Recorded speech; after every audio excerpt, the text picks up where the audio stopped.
Doctor Premachandran, Mises Premachandran, എല്ലാ വിശിഷ്ടാതിഥികളെ, ഈ പ്രഭാഷണം ആസൂത്രണം ചെയ്തിരിക്കുന്നത് ഒരു ഇൻ്ററാക്റ്റീവ് സെഷനായിട്ടാണ്. മിക്കവർക്കും അവരെന്താണ് ജീവിതകാലം മുഴുവൻ ചെയ്തതെന്നും വിശേഷിച്ച് ജീവിത സായാഹ്നത്തിൽ ചെയ്യേണ്ടത് എന്ത് എന്നും ബോധമുണ്ടായിരിക്കും. എങ്കിലും ഇതേപ്പറ്റി ഒരു വിദഗ്ധൻ്റെ ഉപദേശങ്ങളും അഭിപ്രായങ്ങളും കേൾക്കാൻ ഈ ഒരവസരം ഉണ്ടാക്കാൻ സാധിച്ചതിൽ സെറീന ട്രസ്റ്റിന് അതിയായ കൃതാർത്ഥതയുണ്ട്. വലിയ വലിയ വാക്കുകളൊക്കെ വരുന്നുണ്ട്. ഡോക്ടർ പ്രേമചന്ദ്രനെ എനിക്ക് പരിചയം 1969 MBBS കഴിഞ്ഞ്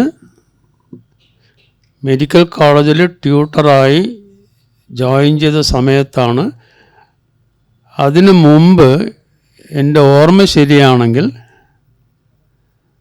ഡൽഹി മെഡിക്കൽ കോളേജിൽ വെച്ച്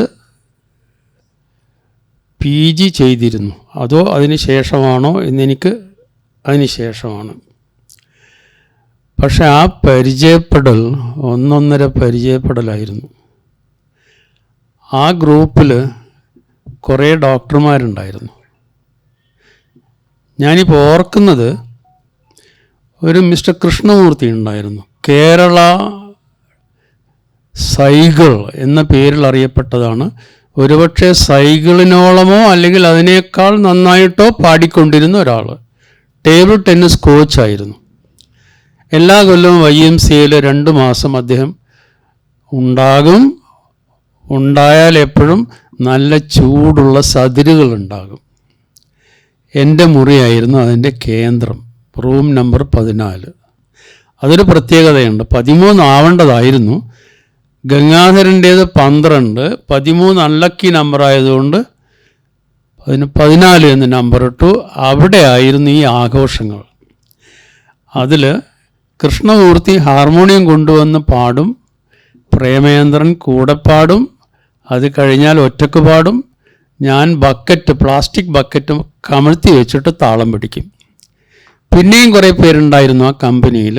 കുറേ ഡോക്ടർമാരെ ഞാൻ പരിചയപ്പെടുന്ന ആ സന്ദർഭത്തിലാണ്. അത് കഴിഞ്ഞിട്ട് അദ്ദേഹം മെഡിക്കൽ കോളേജിൽ നിന്ന് റിട്ടയർ ചെയ്യുന്നത് 1999. നിങ്ങൾ നമ്മുടെ ഗ്രൂപ്പിൽ പോസ്റ്റ് ചെയ്ത എല്ലാ വിശദ വിവരങ്ങളും വായിച്ചവരാണെങ്കിൽ ഈ കൂടുതലൊന്നും എനിക്ക് പറയാനില്ല. ഡോക്ടർ പ്രേമചന്ദ്രൻ ഡോക്ടർ എന്ന് പറഞ്ഞത് ഡോക്ടറെ എന്ന് പറയുന്ന ഒരു ലാറ്റിൻ വാക്കിൽ വന്നതാണെന്ന് പറയുന്നു. അതിൻ്റെ അർത്ഥം ശുശ്രൂഷ എന്നാണ്. ഡോക്ടർ എന്ന ബിരുദം അതിൻ്റെ ഭാഗമായിട്ട് വരുന്നതാണ്.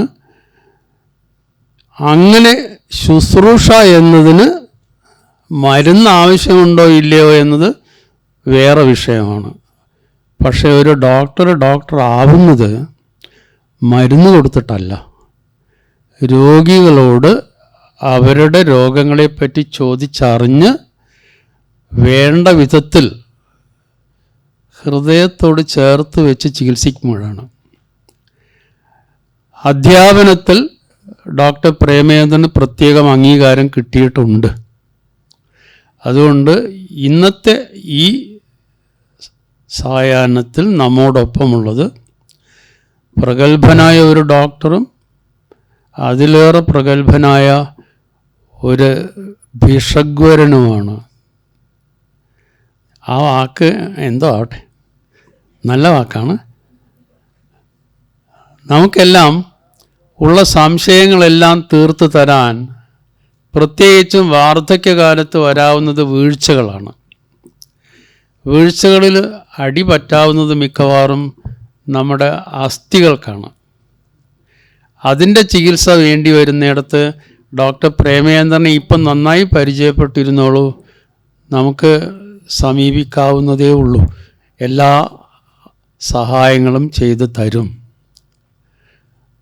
വിദേശ രാജ്യങ്ങളിൽ ധാരാളം യാത്ര ചെയ്യുകയും കൂടെ കുറേ ഫോട്ടോകൾ എടുക്കുകയും അതെല്ലാം ക്ലാസ് 1 എന്ന് വിവരിക്കാവുന്നവയാവുകയും കൂട്ടത്തിൽ സംഗീതം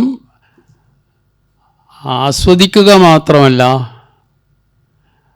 അതിൻ്റെ ഉപാസകനാവുകയും കൂടി ചെയ്യുക, ഇതൊക്കെ ഒരുമിച്ച് ചേർന്ന് വരിക ഒരു ഡോക്ടറിൽ എന്നത് അപൂർവമാണ്. നമുക്കിന്ന് കിട്ടിയിരിക്കുന്ന ഡോക്ടർ പ്രേമചന്ദ്രനെ അതുകൊണ്ട് ആഘോഷിക്കാം.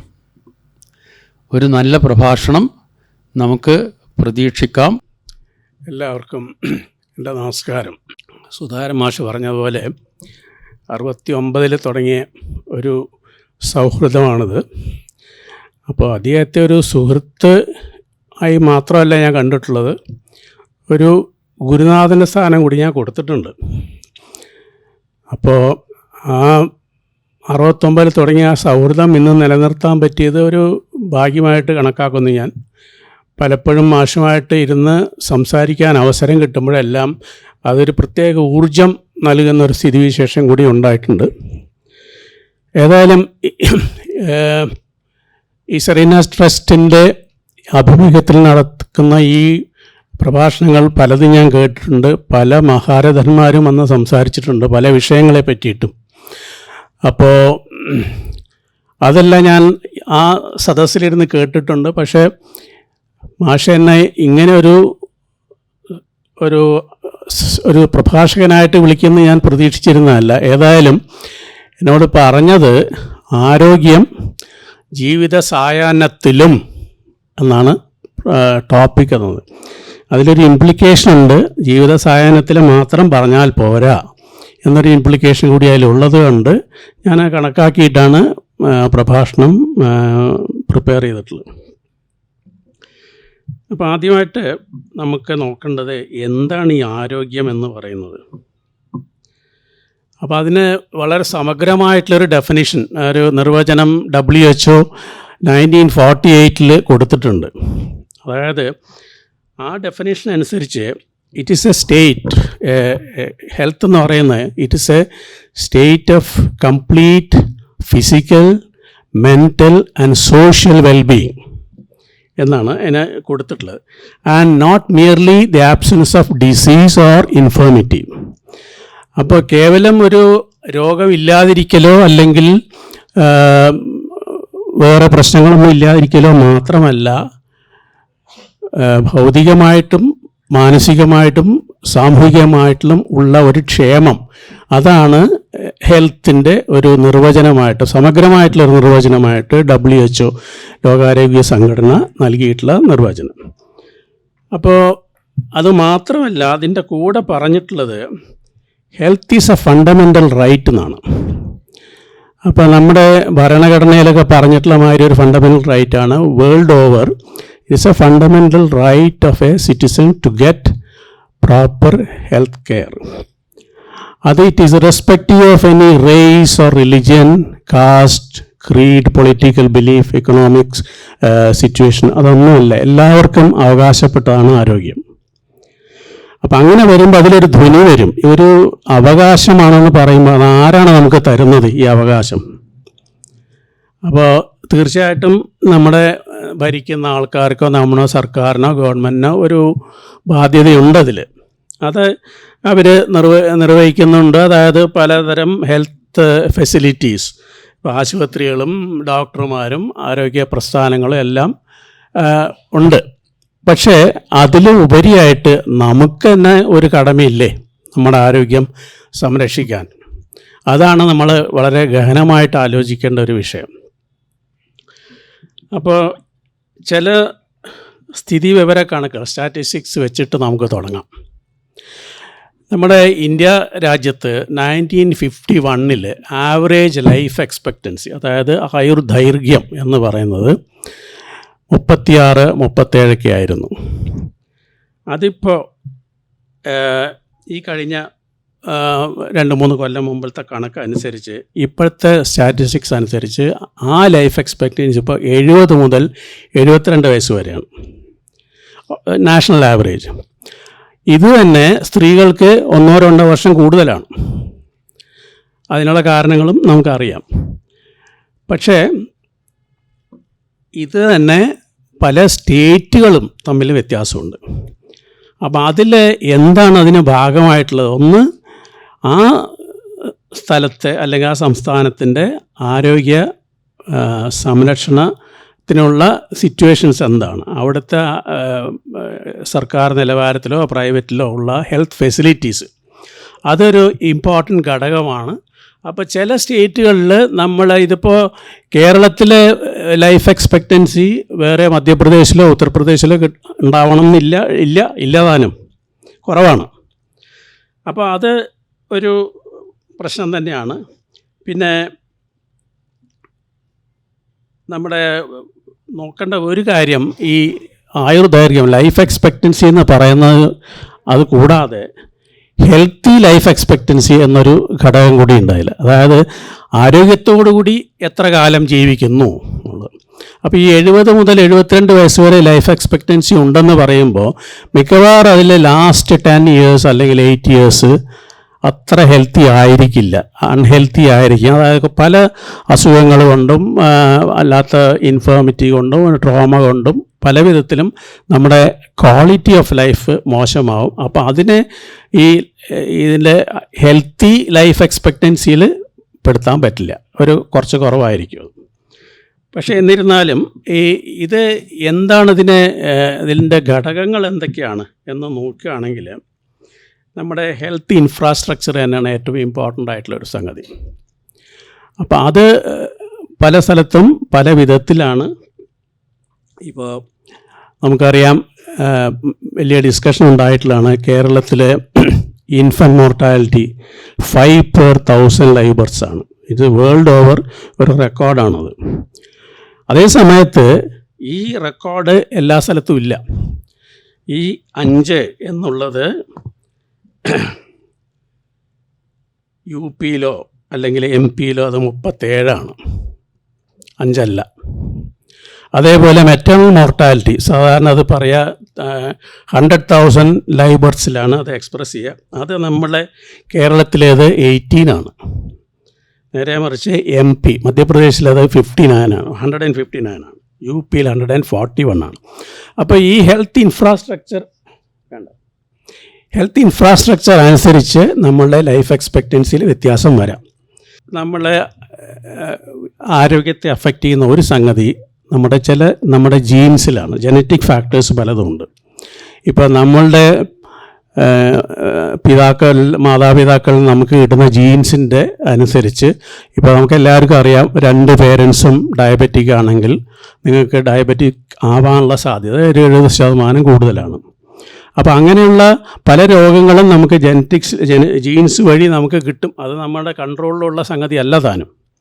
പക്ഷെ അതേ സമയത്ത് എൻവയൺമെൻറ്റൽ ഫാക്ടേഴ്സ് ഒരു ഇമ്പോർട്ടൻറ്റ് ഫാക്ടർ തന്നെയാണ്. അതിപ്പോൾ എവിടെ ജീവിക്കുന്നു, അവൈലബിലിറ്റി ഓഫ് ക്ലീൻ എയർ അല്ലെങ്കിൽ ക്ലീൻ ഡ്രിങ്കിങ് വാട്ടർ.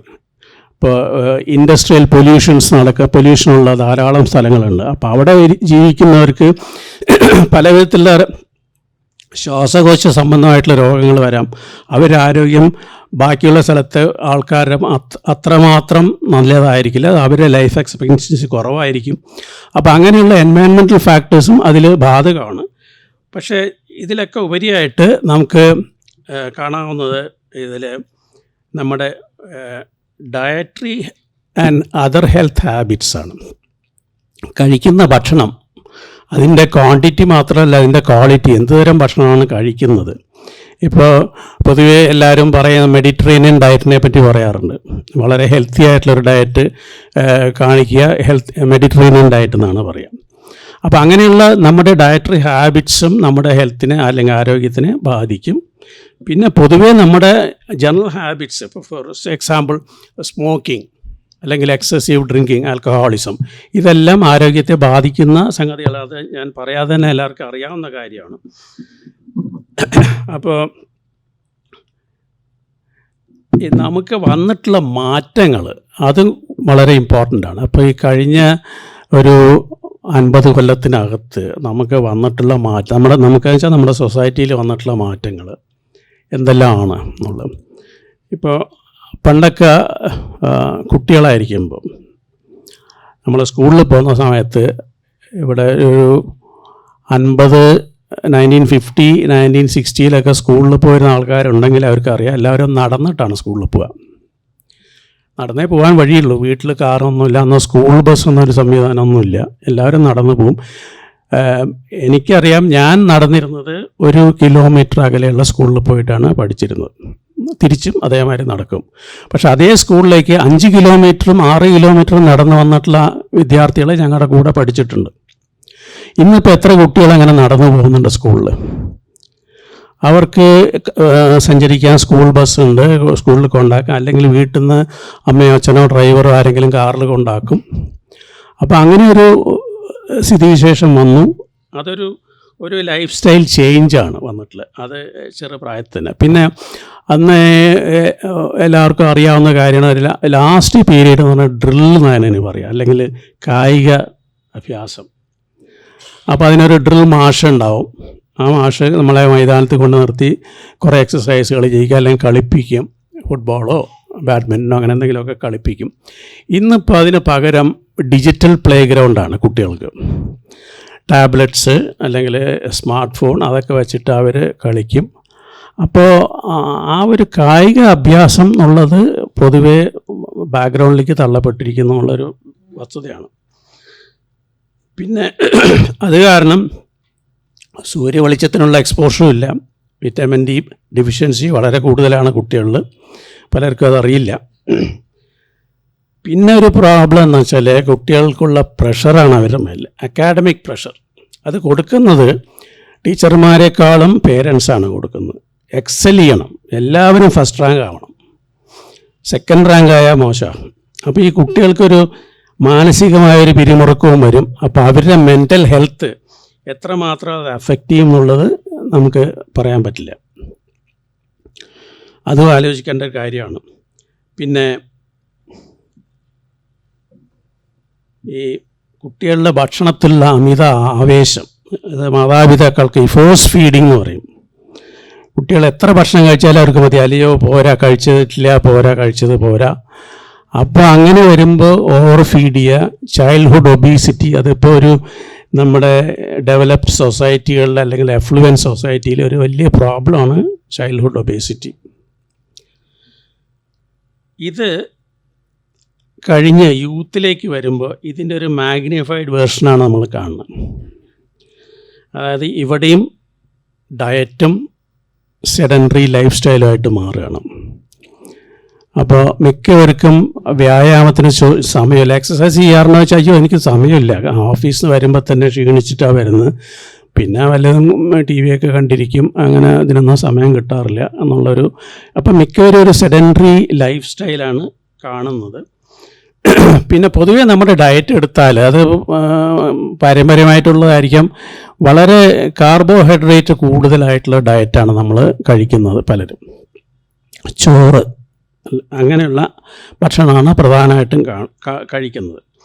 അപ്പോൾ ഇത് വളരെ അമിതമായിട്ട് കഴിക്കുന്നത് കാരണം ഉള്ള പ്രശ്നങ്ങൾ, അതായത് ഈ എല്ലാവർക്കും അറിയാവുന്ന കാര്യമാണ്. അതായത് ശരീരത്തിന് ഊർജ്ജം നൽകുന്ന നമ്മൾ കഴിക്കുന്ന ഭക്ഷണത്തിൽ നിന്ന് വരുന്ന ഗ്ലൂക്കോസ് ആണ് ഇതിന് നമുക്ക് ഊർജ്ജം പകർന്നു തരുന്നത്. അപ്പോൾ ഈ ഗ്ലൂക്കോസ് യൂട്ടിലൈസ് ചെയ്യണമെങ്കിൽ അതിന് പാൻക്രിയാസ് സെക്രീറ്റ് ചെയ്യുന്ന ഇൻസുലിൻ എന്നുള്ള ഹോർമോൺ ആവശ്യമാണ്. അപ്പോൾ ഒരു മസിലിനോ അല്ലെങ്കിൽ വേറൊരു ടിഷ്യൂവിനോ ഈ ഗ്ലൂക്കോസ് മെറ്റബിളൈസ് ചെയ്ത് ഊർജ്ജമാക്കണമെങ്കിൽ ഈ ഇൻസുലിൻ്റെ പ്രവർത്തനം അത്യാവശ്യമാണ്. അപ്പോൾ ഈ കൂടുതൽ കാർബോഹൈഡ്രേറ്റ് കഴിക്കുന്തോറും ഇൻസുലിൻ കൂടുതൽ സെക്രീറ്റ് ചെയ്യേണ്ടി വരികയാണ് പാൻക്രിയാസിന്. പക്ഷെ അങ്ങനെ സെക്രീറ്റ് ചെയ്ത് വരുമ്പോൾ കുറച്ച് കഴിയുമ്പോൾ ഈ സെൽസ്, നമ്മുടെ ശരീരത്തിലെ കോശങ്ങൾ അതിനെ റെസിസ്റ്റ് ചെയ്യും. അതാണ് ഇൻസുലിൻ റെസിസ്റ്റൻസ് എന്ന് പറയുന്നത്. അപ്പോൾ അതിൻ്റെ ഇൻസുലിൻ്റെ ആക്ഷൻ ഓൺ ദ സെൽസ് അതിനെ റെസിസ്റ്റ് ചെയ്യുന്നതുകൊണ്ട് ആ ഗ്ലൂക്കോസ് അതിനെ മെറ്റബോളൈസ് ചെയ്യാൻ പറ്റാതെ വരുമ്പോൾ അതിനെ ഫാറ്റായിട്ട് മാറ്റി അത് നമ്മുടെ വയറ്റിൽ ഡെപ്പോസിറ്റ് ചെയ്യുന്നു. അതാണ് ഫിക്സഡ് ഡെപ്പോസിറ്റ് ആയിട്ട് അവിടെ കിടക്കുന്നത്. That is called the visceral fat. Very dangerous ഫാറ്റാണത്. വിസറൽ ഫാറ്റ് അല്ലെങ്കിൽ അബ്ഡോമിനൽ ഫാറ്റ് എന്ന് പറയും. അത് നമ്മുടെ സൈൻ ഓഫ് പ്രോസ്പെരിറ്റി ആയിട്ട് വേണം പറയാൻ. കുടവയറും കുറച്ച് അത്യാവശ്യമൊക്കെ ഉള്ളത് അതായിട്ട് മാറുകയാണ്. അപ്പോൾ ഇതിപ്പോൾ ആവറേജ് പറയുകയാണെങ്കിൽ ഒരു ആവറേജ് മെയിലിന്, യങ് മെയിൽ, ആ വേസ്റ്റ് 40 ഇഞ്ചിൽ കൂടുതലാണെങ്കിലോ അല്ലെങ്കിൽ സ്ത്രീകളാണെങ്കിൽ 36 ഇഞ്ച് കൂടുതലാണെങ്കിലോ അതൊരു സൈൻ ഓഫ് വിസറൽ ഫാറ്റ് ആണത്. അപ്പോൾ ഇങ്ങനെ വരുമ്പോൾ അത് ഇൻസുലിൻ റെസിസ്റ്റൻസിനെ ഒന്നുകൂടി കൂട്ടുകയുള്ളൂ. അപ്പോൾ നമുക്ക് ഇൻസുലിൻ റെസിസ്റ്റൻസ് ഉണ്ടോ എന്നെങ്ങനെ അറിയാം എന്ന് ചോദിച്ചാൽ ഒന്ന് ഇത് തന്നെയാണ്. അമിതമായ എന്താ പറയുക, കാർബോഹൈഡ്രേറ്റിനോടുള്ള ആസക്തി, വിശപ്പ്, പ്രത്യേകിച്ച് മധുര പലഹാരങ്ങളോടോ മധുരത്തിനോടോ ഉള്ള ആവേശം, അതൊരു സൈൻ ഓഫ് ഇൻസുലിൻ റെസിസ്റ്റൻസ് ആണ്. പിന്നെ എത്ര കഴിച്ചാലും പിന്നെയും വിശപ്പ് വരും, പക്ഷെ അതേ സമയത്ത് ക്ഷീണമാണ്. കാരണം ഈ ഗ്ലൂക്കോസ് കൺവേർട്ട് ചെയ്യുന്ന ഗ്ലൂക്കോസിനെ മെറ്റബോളൈസ് ചെയ്യാൻ അവിടെ ഇൻസുലിൻ ഇല്ല.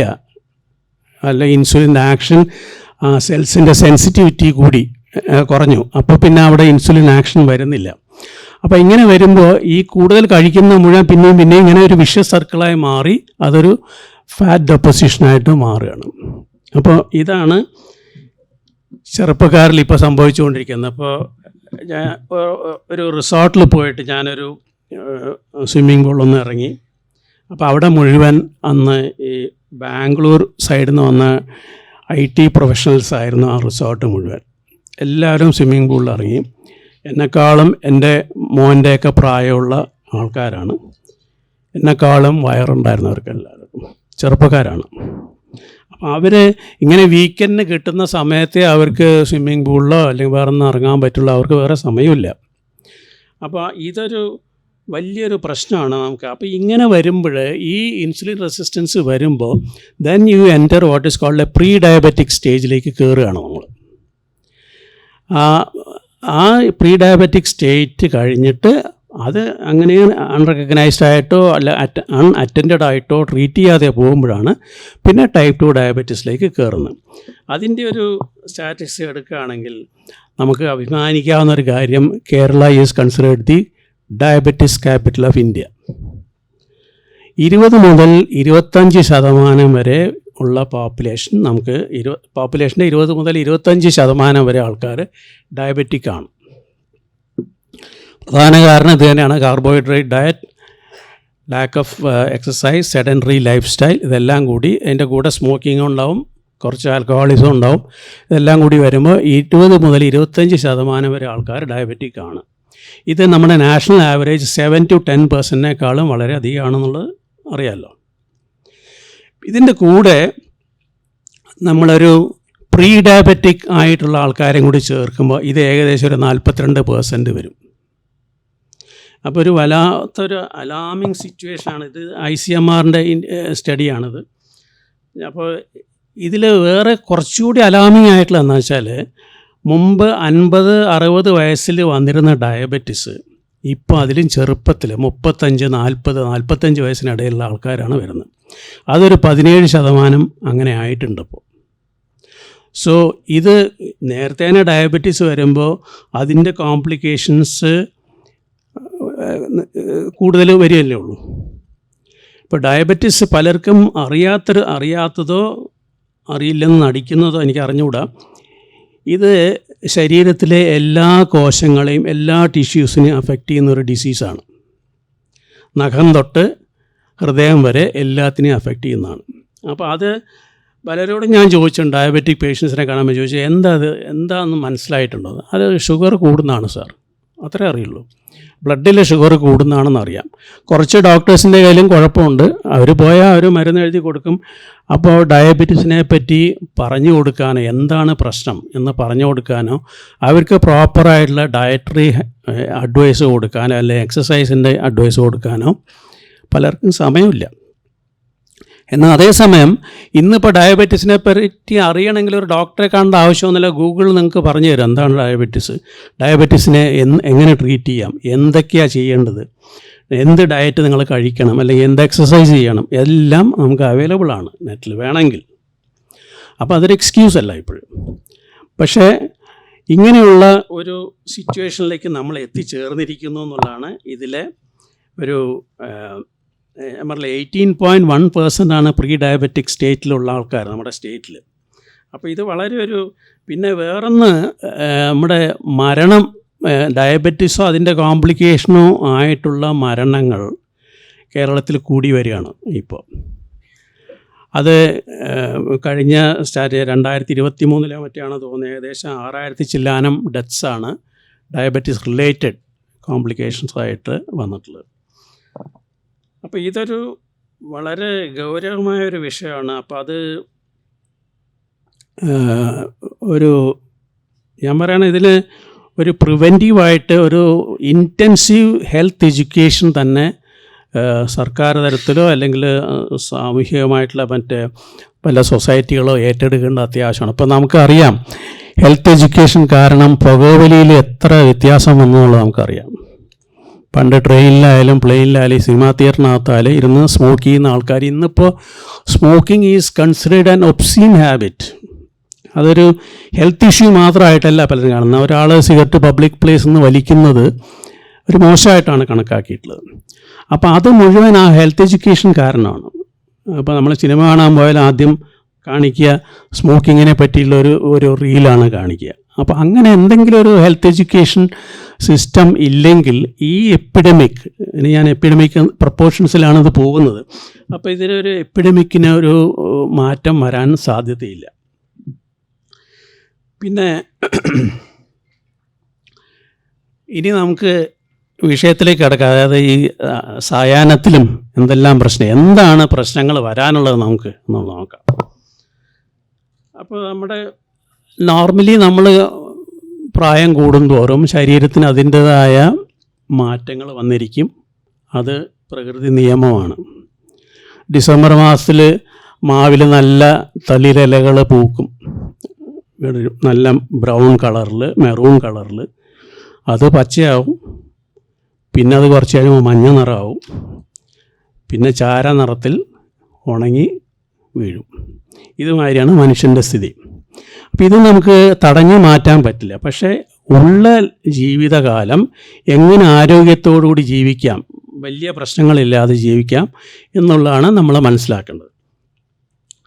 പ്രായമാകുമ്പോൾ പലർക്കും ഹാർട്ടിൻ്റെ അസുഖം വരാം, ഇപ്പോൾ ബ്ലഡ് പ്രഷർ, അങ്ങനെയുള്ള പ്രശ്നങ്ങൾ വരാം, കാർഡിയക് പ്രശ്നങ്ങൾ, ചിലപ്പോൾ മറ്റേ ആൻജിയോപ്ലാസ്റ്റി അല്ലെങ്കിൽ ബൈപ്പാസ് അതൊക്കെ ചെയ്യേണ്ടി വരും. അപ്പോൾ അത് ഒരു നമ്മുടെ ആക്ടിവിറ്റിയിലും നമ്മുടെ ഹെൽത്തിലും ഒരു ഇമ്പാക്റ്റ് ഉണ്ടാക്കുന്ന ഒരു സംഗതി തന്നെയാണ്. Diabetes another problem. ഞാൻ പറഞ്ഞ മാതിരി ഡയബറ്റീസിൻ്റെ കോംപ്ലിക്കേഷൻസ് കൊണ്ടാണ്.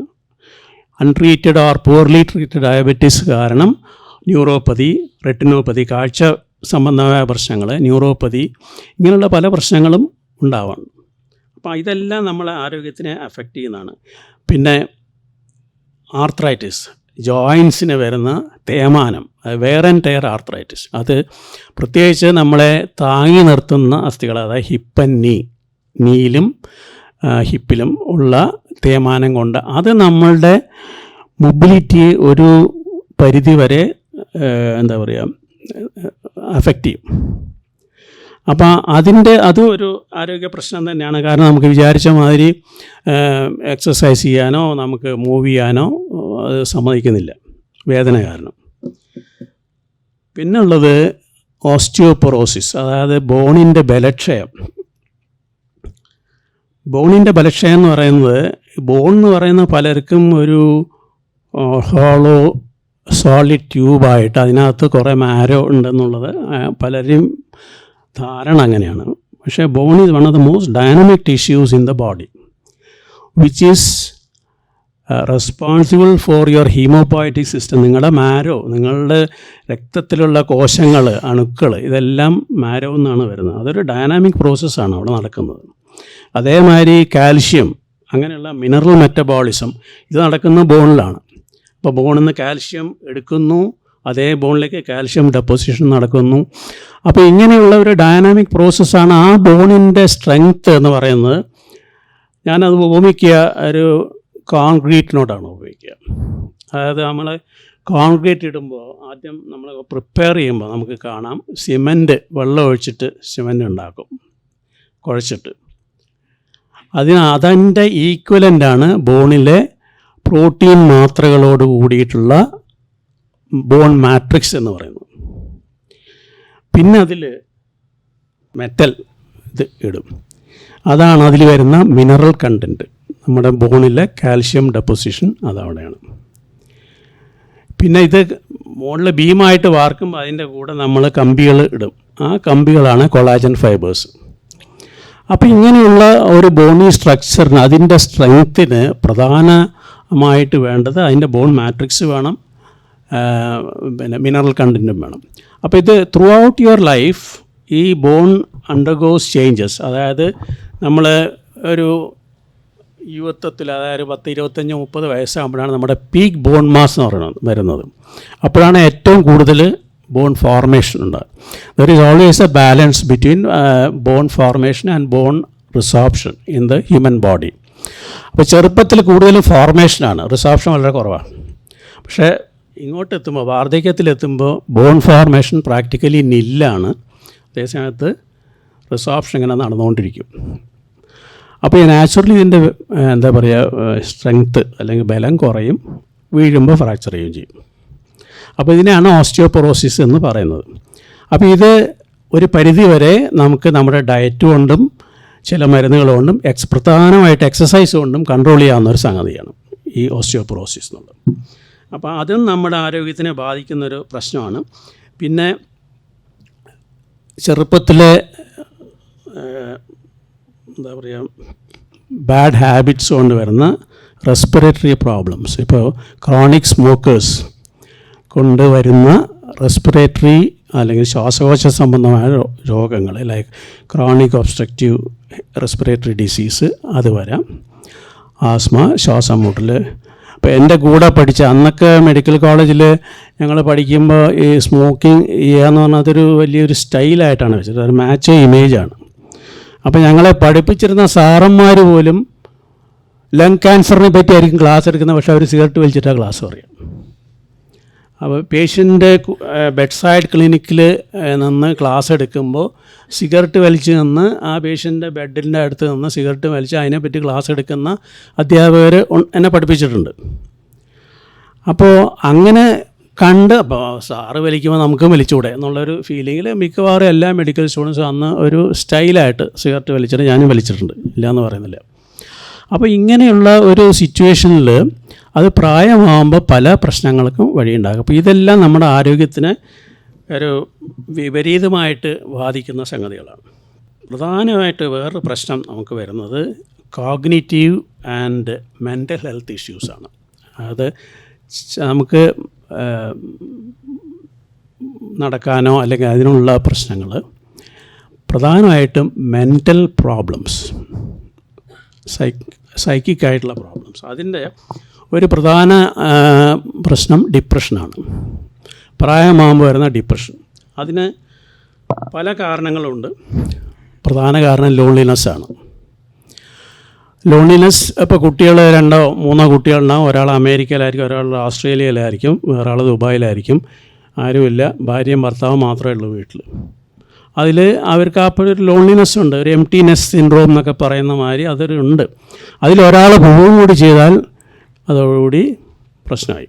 അപ്പോൾ അതൊരു വലിയൊരു ഇതാണ്.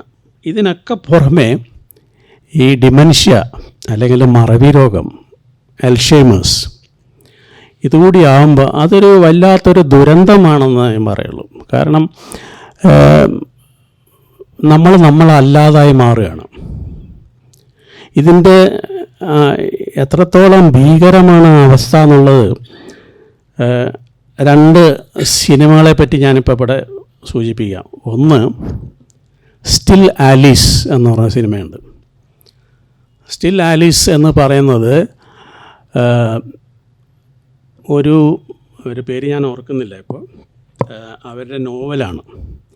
ആ നോവൽ അവർ ബേസ് ചെയ്തിട്ടുള്ള അവരുടെ ഗ്രാൻഡ് മദറുടെ അവസ്ഥ കണ്ട് ഉണ്ടാക്കിയ, അൽഷിമസ് അവസ്ഥ കണ്ടുണ്ടാക്കിയ ഇതാണ്. അതിലെ കഥാപാത്രം ഈ സ്റ്റിൽ ആലീസിലെ ആലീസ് എന്ന് പറയുന്ന ഒരു ലിംഗ്വിസ്റ്റിക് പ്രൊഫസറാണ്. അവർക്ക് ഈ അൽഷിമേഴ്സ് വരുന്നതും അവരുടെ ഫാമിലി, അവരുടെ ഹസ്ബൻഡ് പ്രത്യേകിച്ച് അവരെ സപ്പോർട്ട് ചെയ്യുന്നതാണ് അതിലെ ഇതിവൃത്തം. ഇതിലെ അഭിനയത്തിന് ജൂലിയൻ മൂറിന് ഓസ്കാർ കിട്ടി. അത് കാണേണ്ട ഒരു സിനിമയാണ്. അപ്പോൾ അതിൽ നമുക്കിതിൻ്റെ ഭീകരമായിട്ടൊരു മുഖം നമുക്ക് മനസ്സിലാക്കാൻ പറ്റും, മറവി രോഗത്തിൻ്റെ. വേറൊരു അതേമാതിരി ഒരു മൂവിയാണ് വളരെ ടാലൻറ്റഡ് ആയിട്ടുള്ള, എനിക്ക് ഏറ്റവും ബഹുമാനമുള്ള ഒരു ആക്ടർ സാർ ആൻ്റണി ഹോപ്കിൻസ് അഭിനയിച്ച ദ ഫാദർ എന്നുള്ള മൂവി. 2020 വന്ന മൂവിയാണ്. അതിനും ഇതേപോലെ ബെസ്റ്റ് ആക്ടർ അവാർഡും കിട്ടി, ബെസ്റ്റ് സിനിമ അവാർഡും കിട്ടി. ഈ 2 മൂവിയും പറ്റുമെങ്കിൽ കാണുക. അതിൽ നമുക്കതിൻ്റെ ഫുൾ ഇഫക്റ്റ് മനസ്സിലാക്കാൻ പറ്റും. അപ്പോൾ ഇത് നമുക്ക് ഈ മെൻ്റൽ ഹെൽത്തിൻ്റെ ഒരു പ്രോബ്ലം അതാണ്. പ്രായമാകുമ്പോൾ വരുന്ന ലോൺലിനെസ്. അപ്പോൾ ഇതിനെ നമുക്ക് ഒഴിവാക്കാൻ പറ്റില്ലേ എന്ന് ചോദിച്ചാൽ കുറേയൊക്കെ നമുക്ക് ഒഴിവാക്കാൻ പറ്റും. അത് നമ്മുടെ കയ്യിലാണ് ഇരിക്കുന്നത്. How you interact socially. നിങ്ങൾ എത്രത്തോളം സമയം നിങ്ങളുടെ ഫ്രണ്ട്സിനോട് ചിലവാക്കുന്നു, അതോ നിങ്ങൾ വീട്ടിൽ അടച്ചിരിക്കുകയാണോ?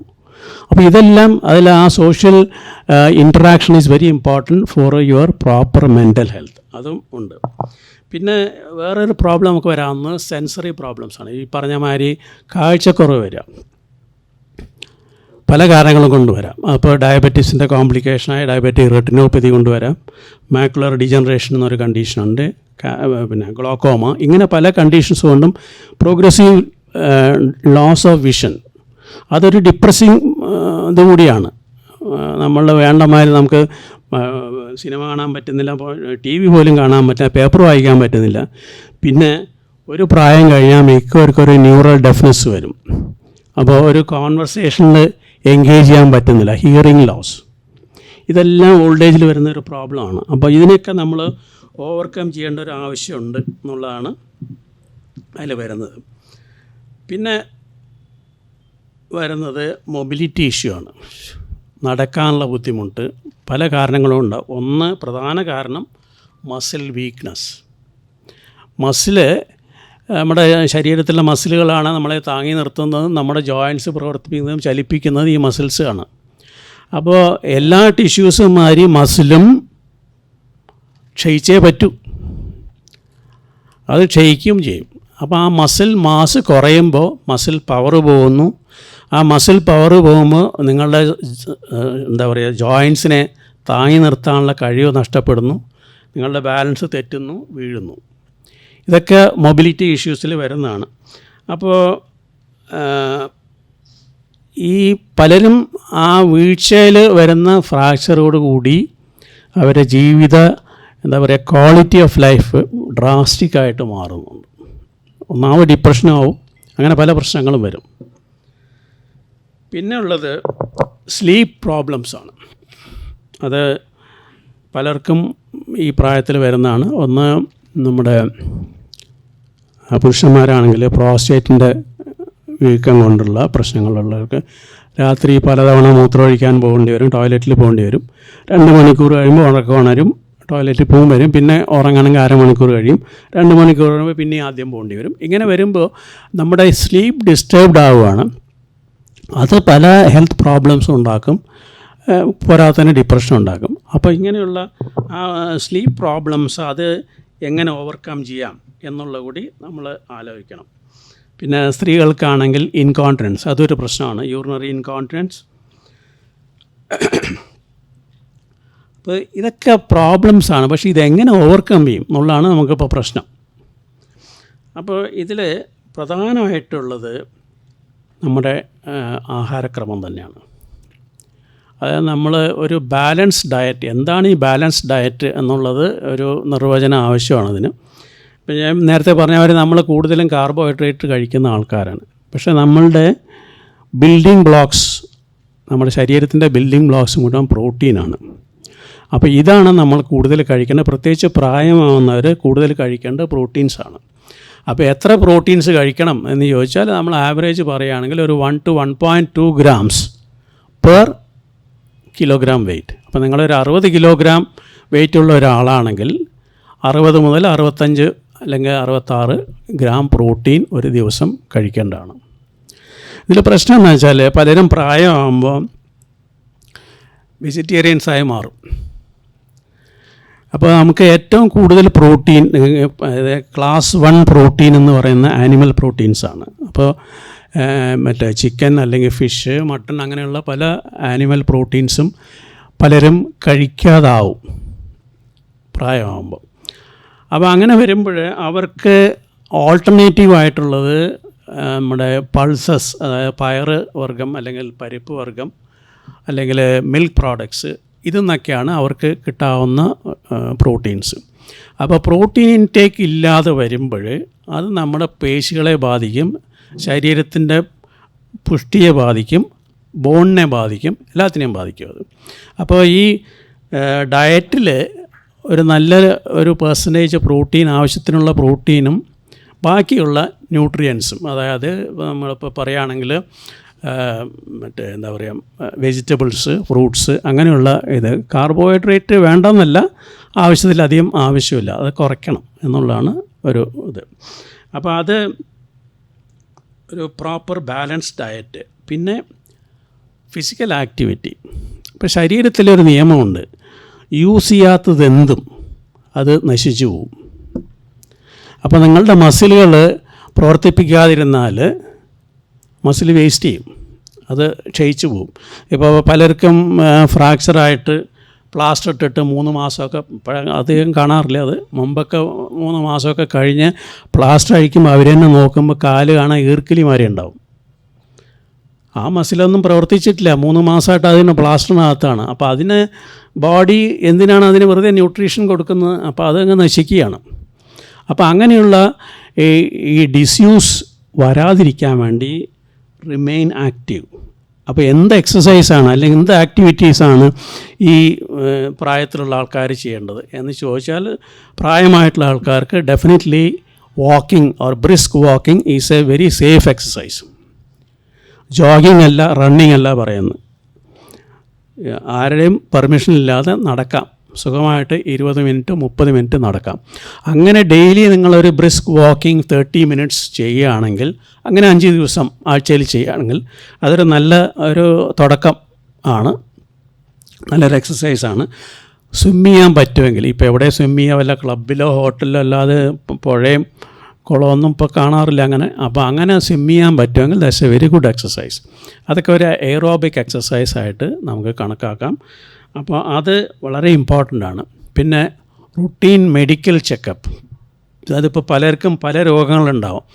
ഇപ്പോൾ ഡയബറ്റീസ് അല്ലെങ്കിൽ ഹൈപ്പർ ടെൻഷൻ, കാർഡിയാക് ഡിസീസ് അല്ലെങ്കിൽ ലിവർ പ്രോബ്ലംസ്, അങ്ങനെയുള്ള പലരും ഉണ്ടാവും. അപ്പോൾ അത് റെഗുലറായിട്ട് ചെക്കപ്പ് ചെയ്യുക, അതിന് വേണ്ട ടെസ്റ്റുകൾ ചെയ്യുക, ഡോക്ടറെ കാണുക, മരുന്നുകൾ അഡ്ജസ്റ്റ് ചെയ്യുകയോ മാറ്റുക, എന്താ ചെയ്യണമെന്ന് വെച്ചാൽ അതൊരു റുട്ടീൻ ചെക്കപ്പ് ചെയ്യേണ്ട ആവശ്യമാണ്. പ്രത്യേകിച്ച് ഡയബറ്റിക് പേഷ്യൻസ്, ഞാൻ പലരെയും കണ്ടിട്ടുണ്ട്.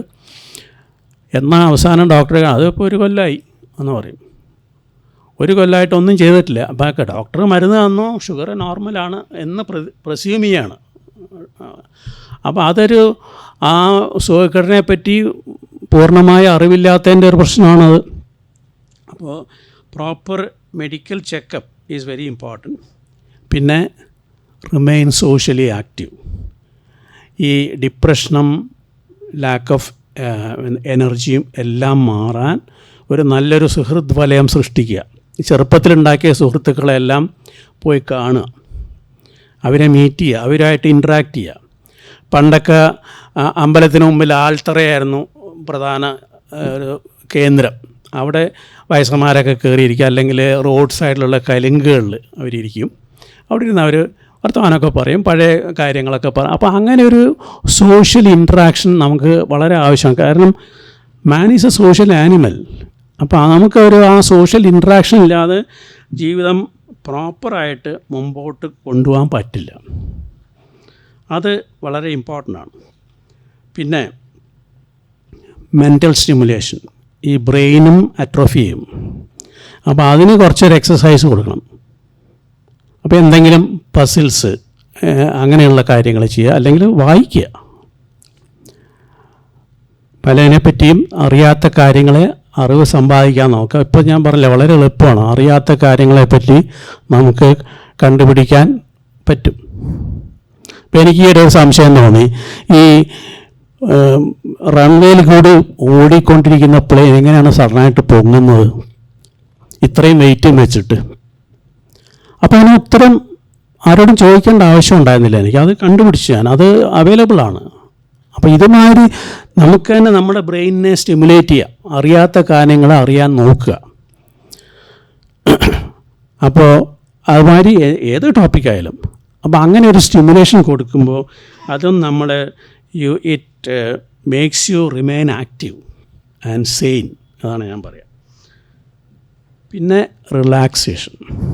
നമുക്ക് എല്ലാവർക്കും ജീവിതത്തിൽ പല പിരിമുറുക്കങ്ങളുമുണ്ട്. നമ്മളുടെ കാര്യം, നമ്മുടെ ആരോഗ്യത്തിനെ പറ്റിയിട്ടോ അല്ലെങ്കിൽ നമ്മുടെ ഫൈനാൻഷ്യൽ സ്ഥിതിയെ പറ്റിയിട്ടോ വേറെ എന്തിനെ പറ്റിയുള്ള ആശങ്കകൾ, നമ്മുടെ കുട്ടികളെ പറ്റി അല്ലെങ്കിൽ പേരമക്കളെ പറ്റിയുള്ള ആശങ്കകൾ, ഇതെല്ലാം ഉണ്ടാവും. പക്ഷേ എങ്കിലും അത് നമുക്ക് ഒഴിവാക്കാൻ പറ്റിയെന്ന് വരില്ല. പക്ഷേ ഇതൊക്കെ മാറ്റി വെച്ച് കുറച്ച് നേരം നമുക്കായിട്ട് റിലാക്സേഷൻ ഒരു സമയമാണ്. ഈ റിലാക്സേഷൻ നിങ്ങൾക്ക് യോഗ ആയിട്ട് ചെയ്യാം, അല്ലെങ്കിൽ മെഡിറ്റേഷനായിട്ട് ചെയ്യാം, ഇതല്ലെങ്കിൽ നല്ലൊരു പാട്ട് കേട്ടിട്ട് റിലാക്സ് ചെയ്യാം. അപ്പോൾ ഇങ്ങനെയുള്ള ആ റിലാക്സേഷൻ വളരെ ഇമ്പോർട്ടൻ്റ് ആണ് ജീവിതത്തിൽ. പ്രത്യേകിച്ച് ഉറങ്ങാൻ പോകുന്നതിന് മുമ്പ് കുറച്ച് നേരം ഒരു നല്ലൊരു പാട്ടൊക്കെ കേട്ട് അല്ലെങ്കിൽ നല്ലൊരു പുസ്തകം വായിച്ചിട്ട് റിലാക്സ് ചെയ്ത് കിടന്നുറങ്ങിയാൽ അതൊരു സെപ്പറേറ്റ് ഒരു എക്സ്പീരിയൻസ് ആണ്. സോ അത് ഒരു നല്ലൊരു ഇതായിട്ടാണ് എനിക്ക് തോന്നിയിട്ടുള്ളത്. പിന്നെ രാവിലെ എണീറ്റ് ഒരു ചെറുതായിട്ടൊന്ന് നടക്കാൻ പോകുന്നത് നല്ലൊരു കാര്യമാണ്.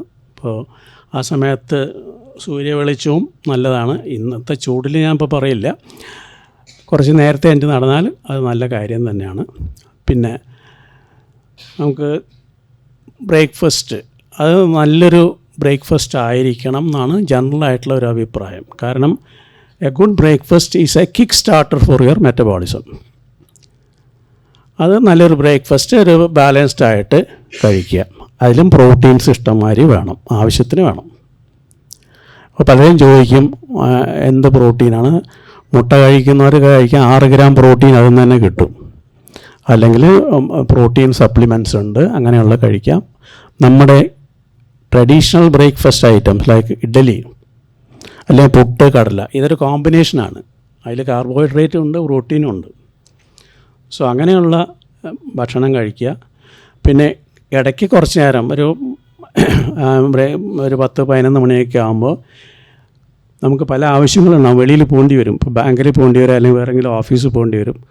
അത് കഴിഞ്ഞ് ലൈറ്റായിട്ട് ലഞ്ച് കഴിക്കുക.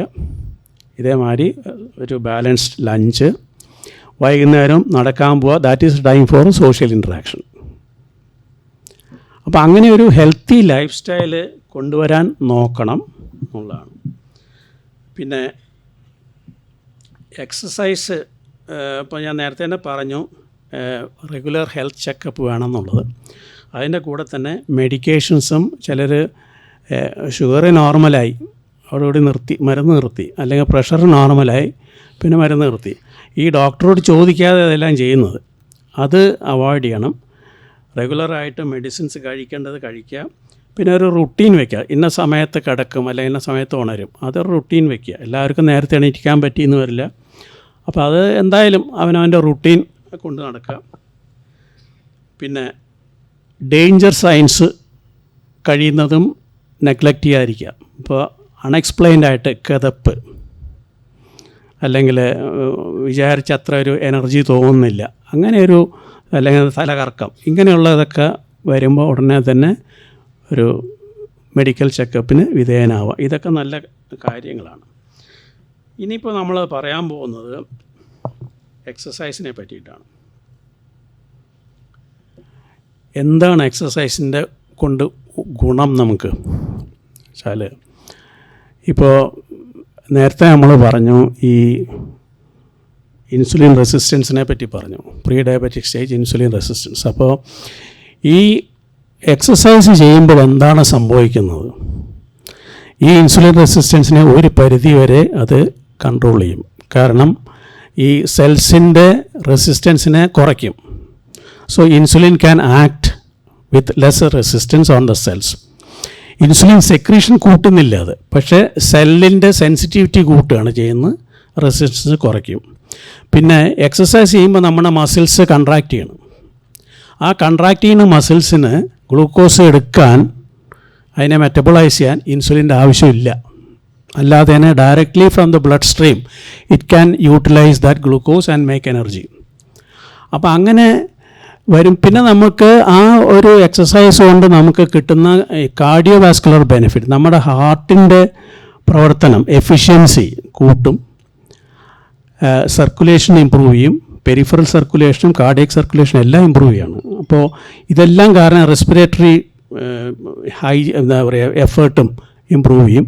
ഇതെല്ലാം കൂടുതൽ നോക്കുമ്പോൾ exercise is A very very important part of your life, especially in old age. അതില്ലെങ്കിൽ ഒരു ക്വാളിറ്റി ഓഫ് ലൈഫ് കിട്ടാൻ വളരെ ബുദ്ധിമുട്ടാണ് എന്നുള്ളതാണ് എനിക്ക് പറയാനുള്ളത്. ഇപ്പോഴായിട്ട് വെയ്റ്റഡ് എക്സസൈസിനെ പറ്റി പറയുന്നുണ്ട്. ഇപ്പോൾ ഇതുവരെ നമ്മൾ പറഞ്ഞ aerobic exercise like walking, swimming, അല്ലെങ്കിൽ സൈക്ലിംഗ്, ഇങ്ങനെയുള്ള എക്സസൈസൊക്കെയാണ്. ഈ വെയ്റ്റഡ് എക്സസൈസ് എന്ന് പറയുന്നത് വെയ്റ്റ് പിടിച്ചുകൊണ്ട് ഓർ എഗൻസ്റ്റ് റെസിസ്റ്റൻസ് ചെയ്യുന്ന എക്സസൈസാണ്. അതിപ്പോൾ വെയ്റ്റ് ഡംബൽസ് വെച്ചിട്ട് ചെയ്യാം, അല്ലെങ്കിൽ ഇരുന്നിട്ട് എന്താ പറയുക എലാസ്റ്റിക് ബാൻഡ്സ് വെച്ചിട്ട് ചെയ്യാം. So you are asking your muscles to contract against resistance. അപ്പോൾ അതിന് ഇപ്പോഴത്തെ എവിഡൻസ് വെച്ച് നോക്കുമ്പോൾ it has a very very beneficial effect even in old age, subject to certain conditions. ഒന്ന്, അങ്ങനെയുള്ള എക്സസൈസ് ചെയ്യുന്നതിന് മുമ്പ് you must have a proper medical checkup. പ്രത്യേകിച്ച് if you suffer from diabetes or hypertension or any previous cardiac event or previous stroke, അങ്ങനെയുള്ളവർ ഒരു ഡോക്ടറെ കണ്ട് അല്ലെങ്കിൽ ഒരു അഡ്വൈസ് കിട്ടിയ ശേഷം മാത്രമേ അതിലേക്ക് പോകാവൂ. ഒന്ന്. അപ്പോൾ ഈ റെസിസ്റ്റൻസ് എക്സസൈസിൻ്റെ ഒരു ഗുണം പറയുന്നത് മസിൽസിൻ്റെ വോളിയം അല്ലെങ്കിൽ മാസ് അതിന് കൂട്ടാൻ പറ്റും കുറച്ചുകൂടി. അപ്പോൾ മസിൽ മാസ് കൂടുമ്പോൾ മസിൽ പവർ ഇമ്പ്രൂവ് ചെയ്യും. മസിൽ പവർ ഇമ്പ്രൂവ് ചെയ്യുമ്പോൾ നമ്മുടെ ബാലൻസ് ഇമ്പ്രൂവ് ചെയ്യും. അതാണ്. അപ്പോൾ അങ്ങനെ വരുമ്പോൾ ഈ ടെൻഡൻസി ടു ഫോൾ അല്ലെങ്കിൽ ആൻഡ് സസ്റ്റെയിൻ എ ഫ്രാക്ചർ, അതിൻ്റെ ഇൻറ്റൻസിറ്റി കുറയ്ക്കാൻ പറ്റും. ഇതാണ് വെയ്റ്റഡ് എക്സസൈസ്. അപ്പോൾ വെയ്റ്റഡ് എക്സസൈസ് എത്ര വെയ്റ്റ് എടുക്കണം? അപ്പോൾ അതിൽ ഞാൻ പറഞ്ഞ മാതിരി സേഫായിട്ടൊരു ഗൈഡ് ലൈൻ പറയുകയാണെങ്കിൽ you can start with a very low weight. ഇപ്പോൾ 1 അല്ലെങ്കിൽ 1.5 കിലോ വെച്ച് തുടങ്ങാം നമുക്ക്.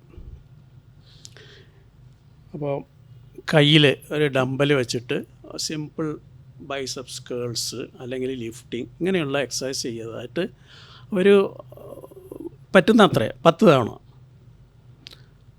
കുറച്ച് കഴിഞ്ഞ് ആദ്യം ഒന്ന് ചെയ്യുക, അങ്ങനെ ഒരു 3 തവണ 10 തവണ ചെയ്യുക. അങ്ങനെ ചെയ്യുന്നത് ആരോഗ്യത്തിന് വളരെ നല്ലതാണ്. അത് ബെനിഫിഷ്യൽ ഇഫക്റ്റ് ഉണ്ട് എന്നുള്ളത് പ്രൂവ് ചെയ്തിട്ടുണ്ട് ഇപ്പോൾ. പക്ഷേ ഈ പറഞ്ഞ മാതിരി നമുക്കത് പറ്റണം.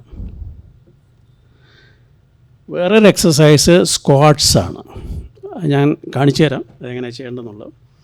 അപ്പോൾ അങ്ങനെയുള്ള എക്സസൈസ് ചെയ്യുന്നതിന് മുമ്പ് ഈ മെഡിക്കൽ ക്ലിയറൻസ് കിട്ടിയ ശേഷം എക്സസൈസ് ചെയ്യുകയാണെങ്കിൽ ആദ്യത്തെ 10 മിനിറ്റ് നമ്മൾ സ്ട്രെച്ചിങ് എക്സസൈസ് ചെയ്യണം, വാമിങ് അപ്പ്.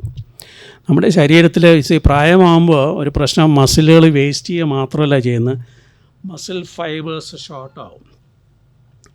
അപ്പോൾ അത് കാരണമാണ് മുമ്പൊക്കെ ചെയ്തിരുന്ന മാതിരി ഇങ്ങനെ കുനിഞ്ഞ് നിലനിടാൻ പറ്റാതെ ആവുന്നതൊക്കെ അതുകൊണ്ടാണ്. അപ്പോൾ ആ മസിൽസിനെ സ്ട്രെച്ച് ചെയ്യുക, അത് കുറച്ച് സ്ട്രെച്ചിങ് എക്സസൈസ് ചെയ്തിട്ട് സ്ട്രെച്ച് ചെയ്ത് ഒരു വാമപ്പ് ചെയ്തിട്ട് വെയ്റ്റഡ് എക്സസൈസ് ചെയ്യാൻ പാടുള്ളൂ. അപ്പോൾ ഇങ്ങനെയുള്ള സ്ക്വാറ്റിംഗ് എക്സസൈസ്, ലിഫ്റ്റിംഗ് ഉള്ള എക്സസൈസ് ഇതൊക്കെ. പക്ഷേ എന്തെങ്കിലും പ്രശ്നം തോന്നുന്നുണ്ടെങ്കിൽ, ഇപ്പോൾ എല്ലാ എക്സസൈസും എല്ലാവർക്കും പറ്റിയെന്ന് വരില്ല. ഇപ്പോൾ കാലിൻ്റെ ചില എക്സസൈസ് ചെയ്യുകയാണെങ്കിൽ ഇപ്പോൾ ഒരു നീ ജോയിൻറ്റിന് ആർത്രൈറ്റിസ് ഉള്ള ഒരാൾക്ക് അത് ചെയ്യാൻ പറ്റിയെന്ന് വരില്ല. അപ്പോൾ അത് ചെയ്യാതിരിക്കാം, അല്ലെങ്കിൽ അതിനെ ഒന്ന് റെഗുലേറ്റ് ചെയ്തിട്ട് ചെയ്യാം. അപ്പോൾ അത് പ്രത്യേകം ശ്രദ്ധിക്കേണ്ട ഒരു കാര്യമാണ്. ചെയ്യാൻ പറ്റുന്നത് ചെയ്താൽ മതി, അല്ലാത്ത കുറേ എക്സസൈസ് ചെയ്യാമല്ലോ. പിന്നെ ഹെവി ലിഫ്റ്റിംഗ് അത് ഈ പ്രായത്തിൽ അവോയ്ഡ് ചെയ്യാം. വലിയ ഡംബൽസൊക്കെ എടുത്ത് ആരെയും കാണിക്കേണ്ട കാര്യമൊന്നുമില്ല. നമുക്ക് ആവശ്യമുള്ള എക്സസൈസ് ചെയ്താൽ മതി. സഡൻ ജർക്കി മൂവ്മെൻറ്റ് അവോയ്ഡ് ചെയ്യുക. പിന്നെ പറ്റുമെങ്കിൽ തുടക്കത്തിലെങ്കിലും ഒരു സൂപ്പർവിഷൻ ആവശ്യമാണ്. ഒരു ട്രെയിനർ അല്ലെങ്കിൽ ഒരു ഫിസിയോതെറാപ്പിസ്റ്റ് അവരുടെ ഒരു ഇൻസ്ട്രക്ഷനോട് കൂടി ചെയ്യുന്നതായിരിക്കും ഏറ്റവും ഉത്തമം. അത് കഴിഞ്ഞാൽ പിന്നെ നമുക്ക് അറിയാം നമുക്ക് എത്ര ചെയ്യാം, നമുക്ക് എത്ര ചെയ്യണ്ട എന്നുള്ളത് അറിയാൻ പറ്റും, നമുക്ക് തന്നെ ചെയ്യാവുന്നത്. അപ്പോൾ അത് ഈ സ്ട്രെങ്ത് ട്രെയിനിങ് എന്നാണ് അതിന് പറയുന്നത്. സ്ട്രെങ്ത് ട്രെയിനിങ് എന്ന് പറഞ്ഞാൽ it is not only safe but it's strongly recommended now. അതിൻ്റെ എവിഡൻസ് അങ്ങനെയാണ് ഇപ്പോൾ. For elderly people it is strongly recommended also, as long as it is low intensity exercise and done under supervision. അതാണ് പറയുന്നത്. അപ്പോൾ കൂടുതൽ ഞാൻ പറഞ്ഞ് തെറിപ്പിക്കില്ല, കാരണം നമുക്ക് പലർക്കും പല ചോദ്യങ്ങൾ ചോദിക്കാനുണ്ടാവും. സുധാകരൻ മാഷ് ഉദ്ദേശിച്ച കാര്യങ്ങളെല്ലാം ഞാൻ പറഞ്ഞു എന്നാണ് ഞാൻ വിചാരിക്കുന്നത്. ഏതായാലും അത് നമുക്കറിയാം ഇപ്പോൾ. പക്ഷേ ഒരു കാര്യം എനിക്ക് പറയാനുള്ളത്, don't complain that you have become old. You are only as old as you feel. ഞാൻ എപ്പോഴും പറയും, ഇപ്പോൾ എന്നോട് ഒരാൾ പറഞ്ഞാൽ അദ്ദേഹം പറഞ്ഞ എൻ്റെ അടുത്ത് I am 90 years old. ഞാൻ പറഞ്ഞു, no, you are 90 years young. 90 years old എന്ന് പറയരുത്. അപ്പോൾ അത് നമുക്ക് ഇത് നമ്മൾ തന്നെ ഉറപ്പിക്കുകയാണ് മനസ്സിലായി, വയസ്സായി എന്ന് പറഞ്ഞ്. അപ്പോൾ അത് ശരിയല്ല. പിന്നെ ഇതിനെ ഒരു സെലിബ്രേഷനായിട്ട് മാറ്റാം നമുക്ക്. ഈ ജീവിത സായാഹ്നത്തിനെ ഒരു സെലിബ്രേഷനായിട്ട് മാറ്റാം. കാരണം this is a privilege which is given to only a very few people. അതിൽ നമ്മളെല്ലാം അക്കാര്യത്തിൽ ഭാഗ്യവാന്മാരാണ്. So let us celebrate. Thank you very much. Doctor വളരെ ഭംഗിയായി വിഷയം അവതരിപ്പിച്ചു. ഏകദേശം എല്ലാ മേഖലയും ടച്ച് ചെയ്തിട്ടുണ്ട്. നമുക്കൊരവസരമാണത്. ഇങ്ങനെ ബിറ്റായിട്ടാണ് വെച്ചിരിക്കുന്നത്. നിങ്ങളതിൽ നിന്ന് ഏതെടുത്ത് ചോദിച്ചാലും അതുമായി ചർച്ചയ്ക്ക് മുന്നോട്ട് പോകാമെന്ന സതുദ്ദേശത്തോടു കൂടിയാണ് വേദി കടന്നു വരിക, ചോദ്യങ്ങൾ ചോദിക്കുക. സുഹൃത്തുക്കളെ, സുധാകരൻ സാർ വിളിച്ചപ്പോൾ അവിടുന്ന് പോകുന്ന ഇവിടെ വന്ന് എന്താ അറിയാവുമെങ്കിലും പറയാൻ കുറച്ച് പ്രയാസമുണ്ടാവും, ഒരു സ്വഭാവം വേണ്ട. അതുകൊണ്ട് ആണ് എല്ലാവരും മടിക്കുന്നതെന്ന് എനിക്ക് മനസ്സിലായി. ഏതായാലും എന്നെ സംബന്ധിച്ചിടത്തോളം സാറ് പറഞ്ഞത് 100% ശരിയാണ്. കാരണം എന്താണെന്ന് ചോദിച്ചാൽ I am a physical education teacher. എന്നെ സംബന്ധിച്ച് ഞാൻ ആദ്യം തന്നെ ഈ കളിയിലൊക്കെ അതീവ താല്പര്യം കാണിച്ച ഒരാളാണ്. അതുകൊണ്ട് ഞാൻ ഈ 90 വയസ്സായെന്ന് ഞാൻ പറഞ്ഞു ഇത്തരം പരിപാടികളിലൊക്കെ സജീവമായി പങ്കെടുക്കാൻ സാധിക്കുന്നുണ്ട്. അത് സാറ് പറഞ്ഞ പോലെ മനസ്സും അതായിരിക്കണം. God looks the heart, not looks the face. God looks the heart. അപ്പം നമ്മുടെ മനസ്സിലേക്കാണ് ഈശ്വരൻ്റെ നോട്ടം. നിങ്ങൾ വിശ്വസിച്ചാലും ഇല്ലെങ്കിൽ ഈശ്വരനുണ്ടോ എന്നൊന്ന് ചോദിക്കരുത്. അതുകൊണ്ട് നമ്മുടെ മനസ്സ് നന്നെങ്കിൽ നമുക്ക് യാതൊരു തരത്തിലുള്ള പ്രയാസവും ഉണ്ടാവില്ല. ആരോടും വിദ്വേഷമില്ലാത്ത ഒരു നല്ല മനസ്സിൻ്റെ ഉടമകളാവാൻ അഭ്യർത്ഥിച്ചുകൊണ്ട് സാറിൻ്റെ ഈ പ്രഭാഷണം എല്ലാവർക്കും വളരെയധികം പ്രയോജനം ചെയ്യും എന്ന വിശ്വാസത്തോടു കൂടി ഞാൻ വിരമിക്കുന്നു. Good bye. എൻ്റെ പേര് നിർമ്മൽ കുമാറാണ്. ഈ വ്യായാമവുമായി ബന്ധപ്പെടുത്തി സാറിവിടെ കുറേ കാര്യങ്ങൾ പറഞ്ഞു. ഞാൻ അത്യാവശ്യം വ്യായാമം ചെയ്യുന്ന കൂട്ടത്തിലാണ്, മാരത്തോണിലൊക്കെ പങ്കെടുക്കാറുണ്ട്. അപ്പം ഞങ്ങൾ ഈ മാരത്തോണിലൊക്കെ പങ്കെടുക്കുന്ന ആളുകൾ തന്നെ പലപ്പോഴും പെട്ടെന്ന് കുഴഞ്ഞു വീണ് മരിച്ചു. ഇപ്പം കഴിഞ്ഞ ദിവസം മാനാഞ്ചേരിയിൽ അവിടെ ഓപ്പൺ ജിംനാഷ്യമുണ്ട്. ഓപ്പൺ ജിംനാഷ്യത്തിൽ അവിടെ രാവിലെ അതിൻ്റെ ഭാഗമായിട്ട് വ്യായാമം ചെയ്യാറുണ്ട് പലപ്പോഴും. ഒരു ദിവസം ഞങ്ങൾ ആ ഓപ്പൺ ജിമ്മിൽ വ്യായാമമൊക്കെ കഴിഞ്ഞ് ഞങ്ങൾക്ക് വ്യായാമം ചെയ്ത് കാണിച്ചെന്ന് പരിശീലകൻ ഒരു 8 മണിക്ക് ഞാൻ അവിടെ പോയി 9-10 മണി വീട്ടിലെത്തിയപ്പം ആ പരിശീലകനാണ് കുഴഞ്ഞു വീണ് മരിച്ചു. അപ്പോൾ ഇത് ഈ കുഴഞ്ഞു വീണ് മരണം, അതുപോലെ അറ്റാക്ക്, ഇതൊക്കെ മുൻകൂട്ടി കണ്ടെത്തണമെങ്കിൽ എന്തെങ്കിലും പിന്നെ മാർഗമുണ്ടോ, അല്ലെങ്കിൽ എവിടെയാണ് സമീപിക്കേണ്ടത്? കുറച്ചു കാലം കൂടിയൊക്കെ ജീവിക്കണമല്ലോ, വിവരങ്ങളൊന്നും മുൻകൂട്ടി അറിഞ്ഞാൽ കുഴപ്പമില്ല. എല്ലാ മാരത്തോണും ആരെങ്കിലും ഒരാൾ കുഴഞ്ഞു വീണു, ചിലർ മരിച്ചു എന്ന് വരും. പ്രധാന കാരണം എന്ന് വെച്ചാൽ മാരത്തോൺ ഓടുക അല്ലെങ്കിൽ ഹാഫ് മാരത്തോൺ ഓടുക എന്നൊക്കെ പറഞ്ഞാൽ അതൊരു വലിയൊരു ഫിസിക്കൽ ഫീറ്റാണ്. ഇത് ഒരു ദിവസം രാവിലെ എൻ്റെ നാളത്തെ മാരത്തോൺ ഞാൻ എന്താ പോകുന്നു കഴുത്തിലൊരു ബാഡ്ജ് ഇട്ട് ഇറങ്ങിയാൽ ഇങ്ങനെയൊക്കെ സംഭവിക്കും. അപ്പോൾ ഇത് ശരിക്കും പ്രോപ്പറായിട്ടൊരു പരിശീലനം തന്നെ വേണം. നമ്മൾ ഇത്രയും ദൂരം ഓടുകയാണ്, അല്ലെങ്കിൽ അതിൻ്റെ പരിശീലനം ഇല്ലാതെ പോവുക. പിന്നെ ഞാൻ നേരത്തെ പറഞ്ഞ മാതിരി അങ്ങനെയുള്ള എന്ത് എക്സസൈസ് പോവുകയാണെങ്കിലും ഒരു പ്രോപ്പർ മെഡിക്കൽ ചെക്കപ്പ് ഉണ്ടായിരിക്കണം. ഇപ്പോൾ ഈ പറഞ്ഞ മരിച്ചു വീണെന്ന് പറഞ്ഞ ആൾ ഡയബറ്റിക് ആയിരുന്നു, നമുക്ക് അറിഞ്ഞുകൂടാ. അങ്ങേര് ഭക്ഷണം കഴിച്ചിരുന്നോ, ഹൈപ്പോഗ്ലൈസിമിയ വന്നിട്ടാണോ വീണത്, മരുന്ന് കഴിച്ചിരുന്നോ അല്ലെങ്കിൽ ഭക്ഷണം കഴിച്ചിരുന്നോ ഒന്നും അറിയില്ല. അല്ലെങ്കിൽ പ്രഷറിൻ്റെ അസുഖം അല്ലെങ്കിൽ വേറെ കാർഡിയക് പ്രശ്നമുള്ള ആളായിരുന്നിരിക്കാം. അപ്പോൾ ഇതൊന്നും അതാ ഞാൻ പറഞ്ഞ പ്രോപ്പർ സൂപ്പർവിഷൻ എപ്പോഴും ആവശ്യമാണ്. അത് മെഡിക്കൽ പ്രത്യേകിച്ച് ഇങ്ങനെയുള്ള ഹൈ ഇൻറ്റൻസിറ്റി എക്സസൈസിന് പോകുമ്പോൾ ഒരു പ്രോപ്പർ ഫിസിക്കൽ എക്സാമിനേഷൻ വളരെ ഇമ്പോർട്ടൻ്റ് ആണ്. എന്നാലും അപകടം വന്നുകൂടെ എന്ന് ചോദിച്ചാൽ വരാം, പക്ഷേ അറ്റ്ലീസ്റ്റ് നമുക്കൊരു പരിധി വരെ അത് പ്രിവെൻറ്റ് ചെയ്യാൻ പറ്റും. സാമൂഹ്യ ബന്ധങ്ങൾ ആരോഗ്യത്തിന് നല്ലതാണ് എന്ന് പറഞ്ഞ് കേട്ടപ്പം എനിക്ക് പ്രത്യേക സന്തോഷം തോന്നി. കാരണം സെറീന ട്രസ്റ്റ് തുടങ്ങുന്ന സമയത്ത് എൻ്റെ മനസ്സിലുണ്ടായിരുന്ന ആശയമൊന്നുമല്ല ഇന്നത്തെ സെറീന ട്രസ്റ്റ്. കുറേ അധികം പേരെ പണ്ട് കണ്ടു മറന്നവർ, ഒപ്പം പഠിച്ചു മറന്നവർ, അവരെല്ലാം ഒരുമിച്ച് കൊണ്ടുവരാൻ കഴിയുന്നു ഈ ട്രസ്റ്റിന് എന്നത് ഒരു വലിയ ഭാഗ്യമായി ഞാൻ കണക്കാക്കുന്നു. രണ്ടാമതൊരു കാര്യം, വ്യായാമം, നല്ല ഭക്ഷണം തുടങ്ങി ഡോക്ടർ പറഞ്ഞ കാര്യങ്ങളെല്ലാം ചെയ്താൽ മാത്രം മതിയോ? നല്ല ആരോഗ്യത്തിന് നല്ല ചിന്തകളും കൂടി വേണ്ടേ? ഈ ചെയ്യുന്നതെല്ലാം പ്രോസസ്സ് ചെയ്യുന്ന ഒരു മെക്കാനിസം നമുക്കുണ്ടല്ലോ. അവിടെ ബാക്കിയുള്ളവരോട് പക, അവനെ കാണുമ്പോൾ തന്നെ എനിക്ക് എന്നൊക്കെ പറയുന്ന ഒരാൾ ഈ പറഞ്ഞ കാര്യങ്ങളൊക്കെ ചെയ്തിട്ട് വല്ല വിശേഷം ഉണ്ടാവുമോ? അതൊന്ന് ഡോക്ടർ പറഞ്ഞു തന്നാൽ വലിയ ഉപകാരമായിരുന്നു. നല്ല മനസ്സും നല്ല ആരോഗ്യവും. അല്പം നേരത്തെ ഈ പ്രഭാഷണം തുടങ്ങുന്നതിന് മുമ്പ് തന്നെ മാഷ് പറയേണ്ടായി, ഇപ്പോഴത്തെ നമ്മുടെ യുദ്ധ സമാനമായ അന്തരീക്ഷത്തിനെ പറ്റി പറയുമ്പോൾ ഈ ട്രംപിനെ എങ്ങനെ ഒതുക്കാം, ഒരു വെടിയുണ്ട് കിട്ടിയാൽ ഞാൻ തന്നെ അവനെ തീർക്കുമെന്ന് പറഞ്ഞു മാഷ്. അപ്പോൾ എന്ന് വെച്ച് മാഷ് ദുഷ്ടനായതുകൊണ്ടല്ല, അങ്ങനെയുള്ള ചില ദുഷ്ടചിന്തകൾ നമുക്ക് ചിലപ്പോൾ വന്നേക്കും, അതിപ്പോൾ നമുക്ക് അവോയ്ഡ് ചെയ്യാൻ പറ്റില്ല. അപ്പോൾ സത്യം പറഞ്ഞാൽ മാഷ് ചെയ്യില്ലേ ഞാനും ചെയ്യാൻ തയ്യാറാണത്, അത് വേറെ കാര്യം.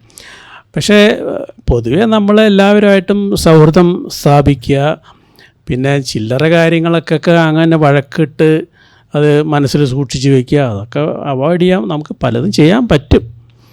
അപ്പോൾ അതൊരു ശരിയാണ് മാഷ് പറഞ്ഞത്.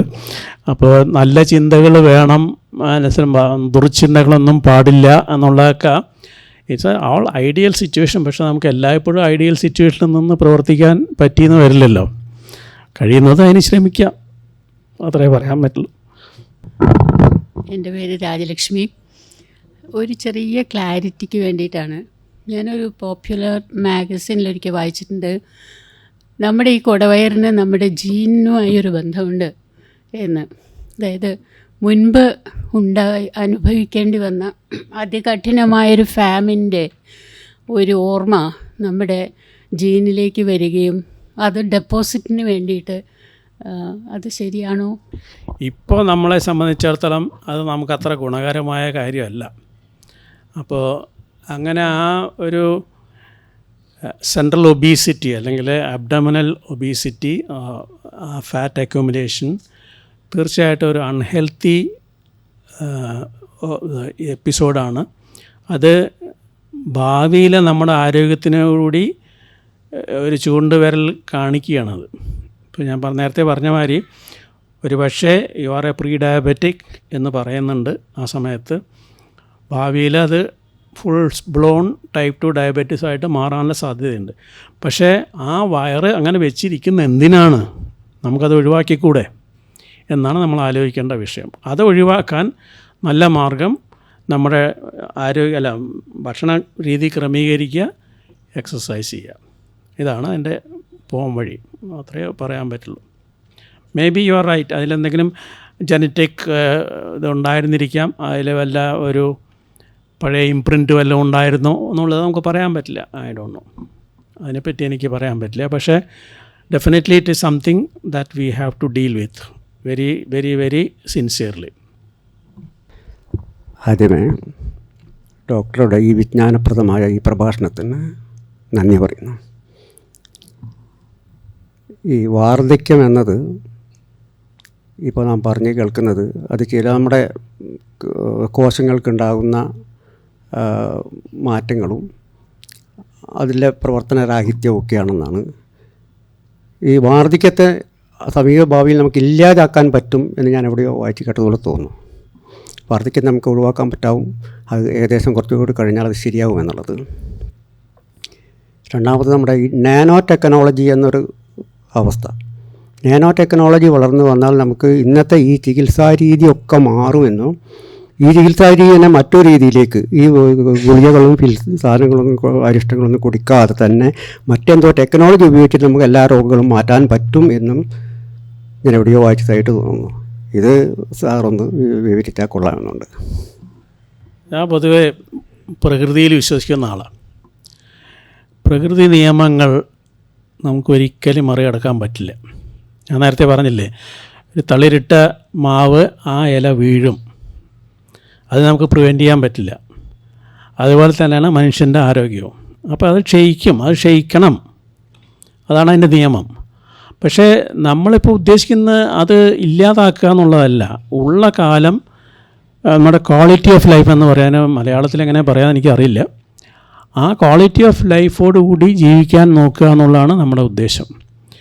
പിന്നെ നാനോ ടെക്നോളജി കാരണം നമുക്ക് ചില മെഡിസിൻ ഡെലിവറി സിസ്റ്റംസൊക്കെ വരും എന്ന് കേട്ടിട്ടുണ്ട്. പക്ഷെ അത് വാർദ്ധക്യത്തെ കംപ്ലീറ്റ്ലി ഒഴിവാക്കുമോ എന്നുള്ളതൊന്നും പറയാറായിട്ടില്ല. മേ ബി ഒരു 100 കൊല്ലം കഴിഞ്ഞാൽ എന്തെല്ലാം വരും എന്നുള്ളത് നമുക്ക് പറയാൻ പറ്റില്ല. അപ്പോൾ ഉള്ള സമയം ആരോഗ്യത്തോടുകൂടി ജീവിക്കാൻ ശ്രമിക്കുക, അത് നമുക്ക് പറ്റാവുന്ന കാര്യമാണ്. അതാണ്, അല്ലാതെ പ്രകൃതിയെ വെല്ലുവിളിക്കാൻ നോക്കേണ്ട ആവശ്യമില്ല, നമുക്ക് അത് സാധ്യമല്ല. എൻ്റെ പേര് സ്വർണം എന്നാണ്. വളരെ ഇൻഫർമേറ്റീവ് ആയിരുന്നു.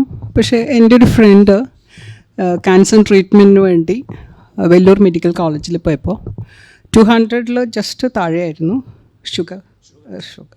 അപ്പോൾ അവർ പറഞ്ഞു 200 താഴെയാണെങ്കിൽ മരുന്ന് കഴിക്കണ്ട. പക്ഷേ ഇവിടെ ഏത് ഹോസ്പിറ്റലിൽ ചെന്നാലും ഒരു 110 കൂടുതലായാൽ മരുന്ന് കൊടുക്കില്ലേ സർ? ഡോക്ടർ എന്ന നിലയ്ക്ക് എനിക്ക് സാറിന് പറയാൻ പറ്റുമെന്ന് എനിക്കറിയില്ല എന്തുകൊണ്ടാണ് അങ്ങനെയൊരു ഡിഫറൻസ്. പിന്നെ ഞാൻ ഈ opportunity let me add a personal note. എല്ലാവരും എക്സ്ക്യൂസ് ചെയ്യുമെങ്കിൽ, പണ്ട് ഈയിടെ നമുക്ക് നഷ്ടപ്പെട്ട ശ്രീ KP ഉണ്ണികൃഷ്ണൻ ആക്ടിവിസ്റ്റായിരുന്നു, വളരെ വൊറേഷ്യസ് റീഡർ, പൊളിറ്റിക്കൽ ലീഡർ, റിലേറ്റീവാണ്. അപ്പോൾ അവരുടെ കല്യാണത്തിന് ഞങ്ങൾ വന്നിരുന്നു ഡൽഹിയിൽ. അപ്പോൾ അന്ന് we had a humble beginning. ഞാൻ പഠിക്കുകയായിരുന്നു JNUവിൽ. അപ്പം റിസപ്ഷൻ കഴിഞ്ഞിട്ട് രാത്രി വളരെ വൈകി ഡോക്ടറാണ് ഞങ്ങളെ ഫ്ലാറ്റിൽ തിരിച്ചു കൊണ്ടാക്കിയത്. I take this opportunity to thank you. It's a very informal thing still.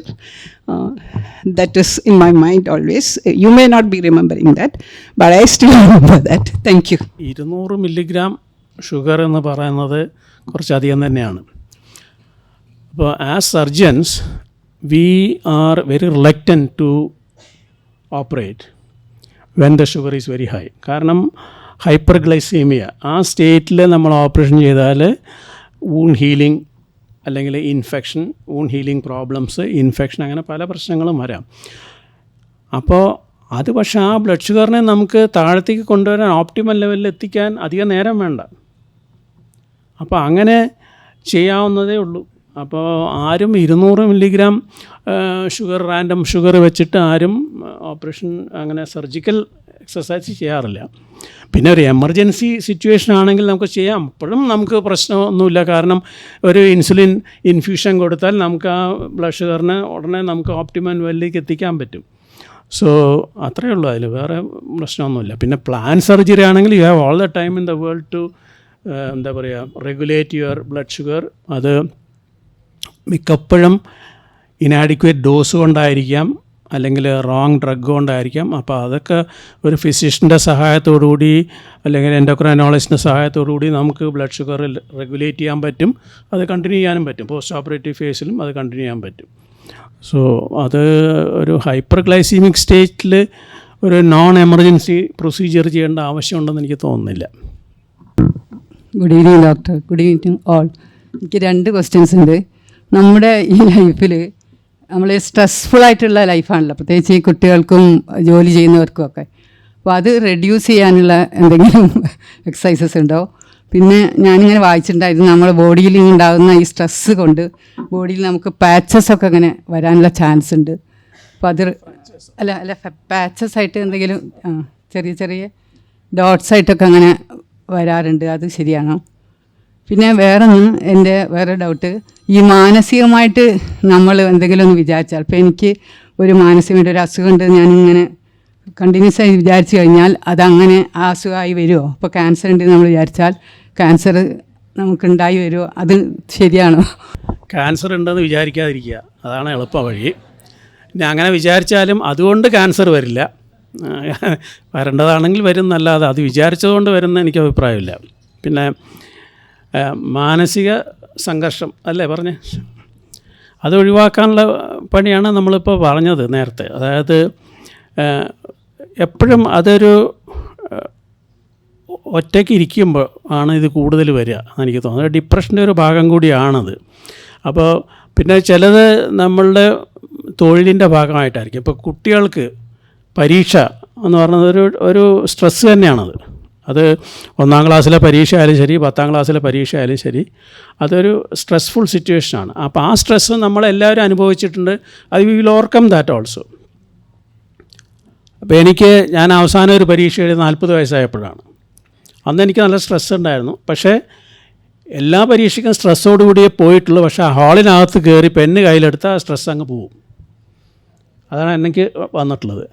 അപ്പോൾ അങ്ങനെ ഒരു സ്ട്രെസ് മാനേജ്മെൻറ്റ് നമ്മൾ തന്നെ എടുക്കണം. അപ്പോൾ അതിനുള്ളൊരു ഇപ്പോൾ ഡേ ടു ഡേ ലൈഫിലെ സ്ട്രെസ്സിന് ഇപ്പോൾ പറഞ്ഞ മാതിരി വല്ല മെഡിറ്റേഷനോ അല്ലെങ്കിൽ അപ്പോൾ തൽക്കാലം അതിനെ മനസ്സിൽ നിന്ന് മാറ്റാൻ വല്ല പാട്ട് കേൾക്കുക, സിനിമ കാണുക, നല്ല മൂവി എന്തെങ്കിലും കാണുക. അപ്പോൾ അങ്ങനെ ഒരു ഇതിൽ പോവാന്നല്ലാതെ എപ്പോഴും പിന്നെ ഇപ്പോഴത്തെ ജീവിതത്തിൽ സ്ട്രെസ്സിന് ധാരാളം സ്കോപ്പുണ്ട്. ഇപ്പോൾ ജോലിയിലായാലും പ്രൊമോഷൻ കിട്ടണം, എല്ലാത്തിലും എക്സൽ ചെയ്യണമല്ലോ. അപ്പോൾ ഒരു ഓഫീസ് ജോലിയാണെങ്കിലും നല്ലോണം പെർഫോം ചെയ്താലേ അടുത്ത പ്രൊമോഷൻ കിട്ടുള്ളൂ. ആ ഒരു സ്ട്രെസ്സുണ്ട്. അപ്പോൾ അതൊക്കെ നമ്മൾ ഓവർകം ചെയ്തേ പറ്റൂ.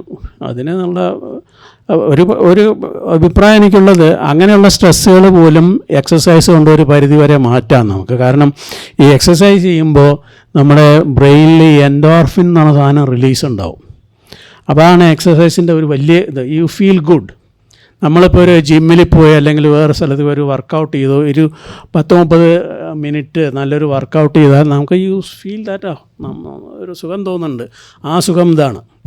അപ്പോൾ ആ എൻഡോർഫിൻ റിലീസ് വരുമ്പോൾ ഇങ്ങനെയുള്ള സ്ട്രെസ്സുകളും കുറച്ചൊക്കെ കുറയും. സോ അതും ഒരു വഴിയാണ് അതിൻ്റെ. നമസ്കാരം. എൻ്റെ പേര് ആദം. ഞാൻ കോഴിക്കോട് മീൻചന്ത സ്വദേശിയാണ്. ഈ സാധനത്തിൽ വിജ്ഞാനപ്രദമായ വിവിധ നല്ലൊരു അറിവ് സാറിൻ്റെ ക്ലാസ്സിൽ നിന്ന് ശ്രമിക്കാൻ സാധിച്ചു. എനിക്കൊരു വളരെ സന്തോഷമുണ്ട്. ഞാൻ കൃതാർത്ഥനാണ്. സംഘടിപ്പിച്ച സെറീന ട്രസ്റ്റിനും ഞാൻ എൻ്റെ അഭിനന്ദനങ്ങളും നന്ദി അറിയിക്കുകയാണ്. സാർ, എനിക്കൊരു സംശയം. സാധാരണഗതിയിൽ ആളുകൾ പറഞ്ഞു വരുന്നൊരു കാര്യമുണ്ട്, വെജിറ്റേറിയൻ ഭക്ഷണം കഴിക്കുന്നവർക്ക് ആയുർദൈർഘ്യം കൂടുതലാണെന്നും നോൺ വെജിറ്റേറിയൻ ഭക്ഷണം കഴിക്കുന്നവർക്ക് അവരെക്കാൾ ആയുർദൈർഘ്യം കുറവാണെന്നുള്ളൊരു കേൾക്കാറുണ്ട്. ഇതിനെന്തെങ്കിലും യാഥാർത്ഥ്യം ഉണ്ടെന്ന് സാറൊന്ന് പറഞ്ഞാൽ ഒരു വ്യക്തതയ്ക്ക് വേണ്ടി ചോദിക്കുകയാണ് സാറിനോട്. ഇതിലെന്തെങ്കിലും യാഥാർത്ഥ്യം ഉണ്ടെന്നുള്ളതാണ്. മറ്റൊന്ന് സാർ നേരത്തെ ഒരു സുഹൃത്ത് ചോദിച്ചു, പിന്നെ റണ്ണിങ്ങിലൊക്കെ കുഴഞ്ഞു വീണത്. സാർ അത് റണ്ണിങ്ങിൽ മാത്രമല്ല സാറേ, പലപ്പോഴും കേൾക്കുന്നുണ്ട് ജിംനാസ്റ്റിക്കിലൊക്കെ പങ്കെടുക്കുമ്പോഴൊക്കെ തന്നെ ഈ ഒരു അനുഭവം വല്ലാത്തൊരു ഞെട്ടലോട് കൂടി കേൾക്കുന്ന നിരന്തര സമീപനങ്ങളൊക്കെ ഇടയ്ക്കിടയ്ക്ക് കേട്ടിക്കൊണ്ടിരിക്കുന്ന ഇതോടെ ആളുകൾക്ക് വ്യായാമത്തിലേക്ക് കടന്നു വരാൻ ഒരു ഭയമുണ്ട്. സാറ് വ്യായാമത്തിന് പ്രോത്സാഹനം ചെയ്യിക്കുമ്പോൾ അതോടൊപ്പം തന്നെ വ്യായാമത്തിന് വരുമ്പോൾ കുഴഞ്ഞു വീണ മരണം ധാരാളം കേൾക്കുന്നുണ്ട്. അപ്പോൾ ഈ രണ്ട് കാര്യത്തിൽ സാറിൻ്റെ ഒന്നുകൂടി ഒരു വ്യക്തത സാറിന് ലഭിക്കും എന്ന് പ്രതീക്ഷയോടെ നിർത്തുന്നു. നമസ്കാരം. നോൺ വെജിറ്റേറിയൻ കഴിക്കുന്നവർ വെജിറ്റേറിയൻ ഭക്ഷണം കഴിക്കുന്നവരെക്കാളും കുറവ് അങ്ങനെയല്ല ഉദ്ദേശിച്ചത്. അത് കറക്റ്റാണെന്ന് എനിക്ക് തോന്നില്ല. കാരണം കഴിക്കുന്ന ഭക്ഷണത്തിനെ മാത്രം അനുസരിച്ചല്ല നമ്മുടെ ആയുർദൈർഘ്യം നിശ്ചയം. നമ്മുടെ പല കാര്യങ്ങളും അതിലില്ലേ, ഭക്ഷണം മാത്രമല്ലല്ലോ, നമ്മളുടെ എൻവയൺമെൻറ്റ്, നമ്മുടെ ബാക്കിയുള്ള കോമോർബിഡിറ്റീസ് ഇതൊക്കെ അനുസരിച്ചല്ലേ നമ്മുടെ ആയുർദൈർഘ്യം വരുന്നത്. അപ്പോൾ അതൊരു വിഷയമാണെന്ന് എനിക്ക് തോന്നുന്നില്ല. ഓൺലി തിങ് ഈസ് വെജിറ്റേറിയൻസ് ആകുമ്പോൾ നമ്മൾ പ്രത്യേകം ശ്രദ്ധിക്കേണ്ട നമുക്ക് ഇനഫ് പ്രോട്ടീൻ ഇൻടേക്ക് വേണം എന്നുള്ളതാണ്. പ്രത്യേകിച്ച് ഈ സമയത്ത്, അതായത് ലേറ്റർ ഇൻ ലൈഫ് അത് ആ പ്രോട്ടീൻ ഇൻടേക്ക് നന്നായിരിക്കണം. പ്ലസ് അതർ ന്യൂട്രിയൻസ്, ആവശ്യത്തിനുള്ള ന്യൂട്രിയൻസ് വേണം. അതാണ് പ്രധാനമായിട്ട് വേണ്ടത്. പിന്നെ ഞാൻ നേരത്തെ പറഞ്ഞു, എക്സസൈസ് തുടങ്ങുന്നതിന് മുമ്പ് അപ്പോൾ താങ്കൾക്ക് എന്തെല്ലാം കോമോർബിഡിറ്റീസ് ഉണ്ടെന്ന് എനിക്കറിയില്ല. You may be A diabetic, you may have hyper tension, അങ്ങനെ വല്ലതുണ്ടോ എങ്കിൽ നിങ്ങൾ തീർച്ചയായിട്ടും ഒരു ഡോക്ടറെ കണ്ട ശേഷമേ എന്തെങ്കിലും ചെയ്യാൻ തുടങ്ങാവൂ. പക്ഷേ ഡോക്ടറെ കാണുന്നതിന് മുമ്പ് നിങ്ങൾക്ക് സേഫായിട്ട് ചെയ്യാവുന്ന ഒരു കാര്യം നടക്കുക, ബ്രിസ്കായിട്ട് നടക്കുക, ആരും കുഴഞ്ഞു വീഴില്ല അവിടെ. അപ്പോൾ അത് നമ്മൾ തന്നെ പേസ് നമുക്ക് ഉണ്ടാക്കാൻ പറ്റും. ആ പേസിൽ പോയാൽ മതി. ഒരു ചെറുതായിട്ടൊന്ന് സ്പീഡ് കൂട്ടി, സാധാരണ നടക്കുന്നതിലും കുറച്ച് സ്പീഡ് കൂട്ടി നടക്കുക, ഒരു ബ്രിസ്ക് വാക്കിംഗ്. അതൊരു 30 മിനിറ്റ് ഡെയിലി ചെയ്യാമെങ്കിൽ ഇനഫ് വ്യായാമമായി നമുക്ക് ആവശ്യത്തിന്. 5 ദിവസം ചെയ്താൽ മതി അങ്ങനെ. പിന്നെ ബാക്കിയുള്ള കാര്യങ്ങൾ നമ്മൾ ചെയ്യുന്നുണ്ടല്ലോ. പിന്നെ അതിൽ കൂടുതൽ ഇപ്പോൾ ജിമ്മിൽ പോയിട്ടോ അല്ലെങ്കിൽ വീട്ടിലോ വെയ്റ്റ് ലിഫ്റ്റിങ്ങോ അങ്ങനെ വല്ലതും ചെയ്യണമെന്നുണ്ടെങ്കിൽ ഞാൻ നേരത്തെ പറഞ്ഞ മാതിരി ഒരു ഇൻസ്ട്രക്ടർ വേണം, ഒരു ഫിസിയോതെറാപ്പിസ്റ്റോ. അതും ഒരു പ്രോപ്പർ മെഡിക്കൽ ചെക്കപ്പ് കഴിഞ്ഞ ശേഷമാണ് ഞാൻ പറയുന്നത്. പ്രത്യേകിച്ച് നിങ്ങൾക്ക് വല്ല അസുഖം ഉണ്ടെങ്കിൽ അത് പ്രത്യേകം ശ്രദ്ധിക്കണം. സൂപ്പർവൈസ്ഡ് ആയിട്ട് ചെയ്യേണ്ട. ആദ്യം തുടക്കത്തിൽ ഒരു ഇൻസ്ട്രക്ടറോ അല്ലെങ്കിൽ ഫിസിയോതെറാപ്പിസ്റ്റോ ആരെങ്കിലും വേണം. നമ്മളുടെ കഴിവനുസരിച്ച് അവർക്കത് ടൈലർ ചെയ്യാൻ പറ്റും ആ എക്സസൈസ്. പിന്നെ തുടക്കത്തിൽ തന്നെ വലിയ ഭാരോദ്വഹനമൊന്നും ചെയ്യേണ്ട കാര്യമില്ല. നമുക്ക് ചെറിയ വെയിറ്റ് വെച്ച് തുടങ്ങാം, ഗ്രാജുവലായിട്ട് ചെയ്യാം. നമുക്കിപ്പോൾ 2 കിലോ വെയിറ്റ് വെച്ച് ഒരു എക്സസൈസ് ചെയ്യുമ്പോൾ അത് കൂടുതലാണെന്ന് തോന്നുന്നുണ്ടെങ്കിൽ വേണ്ട, 1 കിലോ മതി. അപ്പം അങ്ങനെ നമുക്ക് തന്നെ അഡ്ജസ്റ്റ് ചെയ്യാൻ പറ്റും. അപ്പോൾ അല്ലാതെ പ്രത്യേകിച്ച് വേറെ അത് വെച്ചിട്ട് ആ ഒരു ഭയം വെച്ചിട്ട് എക്സസൈസ് ചെയ്യാതെ വ്യായാമം ചെയ്യാതിരിക്കുന്നത് ശരിയല്ല. എൻ്റെ പേര് സ്നേഹപ്രകാശ് എന്നാണ്, വീട് ബേപ്പൂരാണ്. ക്ലാസ് വളരെ ലളിതമായിട്ട് വളരെ ഭംഗിയായിട്ട് ഓരോ കാര്യങ്ങൾ അത്രയും വളരെ ലളിതമായിട്ടാണ് ഡോക്ടർ പറഞ്ഞു തന്നു. അത് സംശയങ്ങൾ ഉണ്ടാവാൻ സാധ്യതയില്ല, അത്രയും നന്നായിട്ട് പറഞ്ഞു തന്നിട്ടുണ്ട്. ഇവിടെ വന്ന് നിൽക്കുമ്പോൾ എനിക്ക് ഒരുപാട് സന്തോഷം തോന്നുന്നുണ്ട്. കാരണം മുന്നിൽ കാണുന്നത് എൻ്റെ അധ്യാപകനായ സുധാകരൻ മാഷ്, എൻ്റെ കൂടെ പഠിച്ച എത്രയോ ആൾക്കാരെയും കാണുമ്പോൾ ഇവിടെ വരിക എന്ന് നേരത്തെ പറഞ്ഞു, സോഷ്യൽ ഇൻട്രാക്ഷൻ എല്ലാം പറഞ്ഞു തന്നല്ലോ. അപ്പോൾ ഇവിടെ വന്ന് നിൽക്കുമ്പോൾ തന്നെ ആ ഒരു സന്തോഷം നമുക്ക് ഫീൽ ചെയ്യുകയാണ്. സുധാകരൻ മാഷ് എന്നെ 50 വർഷം മുൻപ് വേൾഡ് ഹിസ്റ്ററി പഠിപ്പിച്ച സാർ ഇപ്പോഴും ഇങ്ങനെ ഒരു കാര്യമായിട്ട് ഈ സൊസൈറ്റിയിൽ ചെയ്യുന്നു പറയുമ്പം ഒരുപാട് സന്തോഷം തോന്നുകയാണ്. സാറിനുള്ള പ്രത്യേക താങ്ക്സ് ഞാൻ പറയുകയാണ്. അതുപോലെ ഞാൻ നേരത്തെ സൂചിപ്പിച്ചു, ഇത് വളരെ ഭംഗിയായിട്ടെല്ലാം പറഞ്ഞു തന്നു. അതിലെനിക്ക് ആകെ സംശയമുള്ള ഒരേ ഒരു കാര്യം ജനറ്റിക് ഇഷ്യൂസാണ്. പല കാര്യങ്ങളും പല അസുഖങ്ങളും വന്ന് വരുമ്പോൾ ഡോക്ടേഴ്സ് കുറേ കാര്യം പറഞ്ഞു കഴിഞ്ഞാൽ പിന്നെ പറയും അത് പാരമ്പര്യമായിട്ട് കിട്ടുന്നതാണ്, അതിൽ നമുക്ക് മരുന്നില്ല എന്ന് പറയുന്നു. അത് ശരി തന്നെയാണോ, അല്ലെങ്കിൽ എന്തെങ്കിലും വിധത്തിൽ ഇതിനെ മാറ്റം വരുത്താൻ സാധിക്കുമോ എന്ന് മാത്രം പറയാനുള്ളൂ. പല അസുഖങ്ങളും ജനറ്റിക് ബേസിസ് ഉള്ളതാണ്. ഇപ്പോൾ പ്രത്യേകിച്ച് ഇപ്പോൾ ക്യാൻസറിൻ്റെ കാര്യം എടുക്കുകയാണെങ്കിൽ ബ്രസ്റ്റ് ക്യാൻസർ, ഒവേറിയൻ ക്യാൻസർ, അങ്ങനെ പല ക്യാൻസറുകളും ജനറ്റിക് ബാക്ക്ഗ്രൗണ്ടിൽ ഉണ്ടതിന്. അപ്പോൾ പക്ഷെ അത് നമുക്ക് നമ്മുടെ ജീനിലുള്ളത് നമുക്ക് എന്ത് ചെയ്യാൻ പറ്റും, നമുക്കത് പക്ഷേ നമ്മുടെ ജീനിലുണ്ടോ എന്ന് പരിശോധിക്കാനുള്ള സംവിധാനം ഇപ്പം ഉണ്ട്. ഇപ്പോൾ ഒരു ബ്രസ്റ്റ് ക്യാൻസറിൽ ഉണ്ടായിരുന്ന ഒരു സ്ത്രീയുടെ മകൾക്ക് ആ ഒരു ജീൻ വരാനുള്ള സാധ്യതയുണ്ട്. പക്ഷേ ആ ജീൻ ഉണ്ടോ എന്നുള്ള പരിശോധിക്കാനുള്ള സംവിധാനം ഇപ്പം ഉണ്ട്. അങ്ങനെ ഉണ്ടെങ്കിൽ അതിനുള്ള ഒരു പ്രൊഫലാക്സിസ് എന്നുള്ള നിലയ്ക്ക്, സേ ഫോർ എക്സാമ്പിൾ ഇപ്പോൾ അതിനുള്ള സ്ക്രീനിങ് ടെസ്റ്റായിട്ട് വരുന്ന മാമോഗ്രാമാണ്.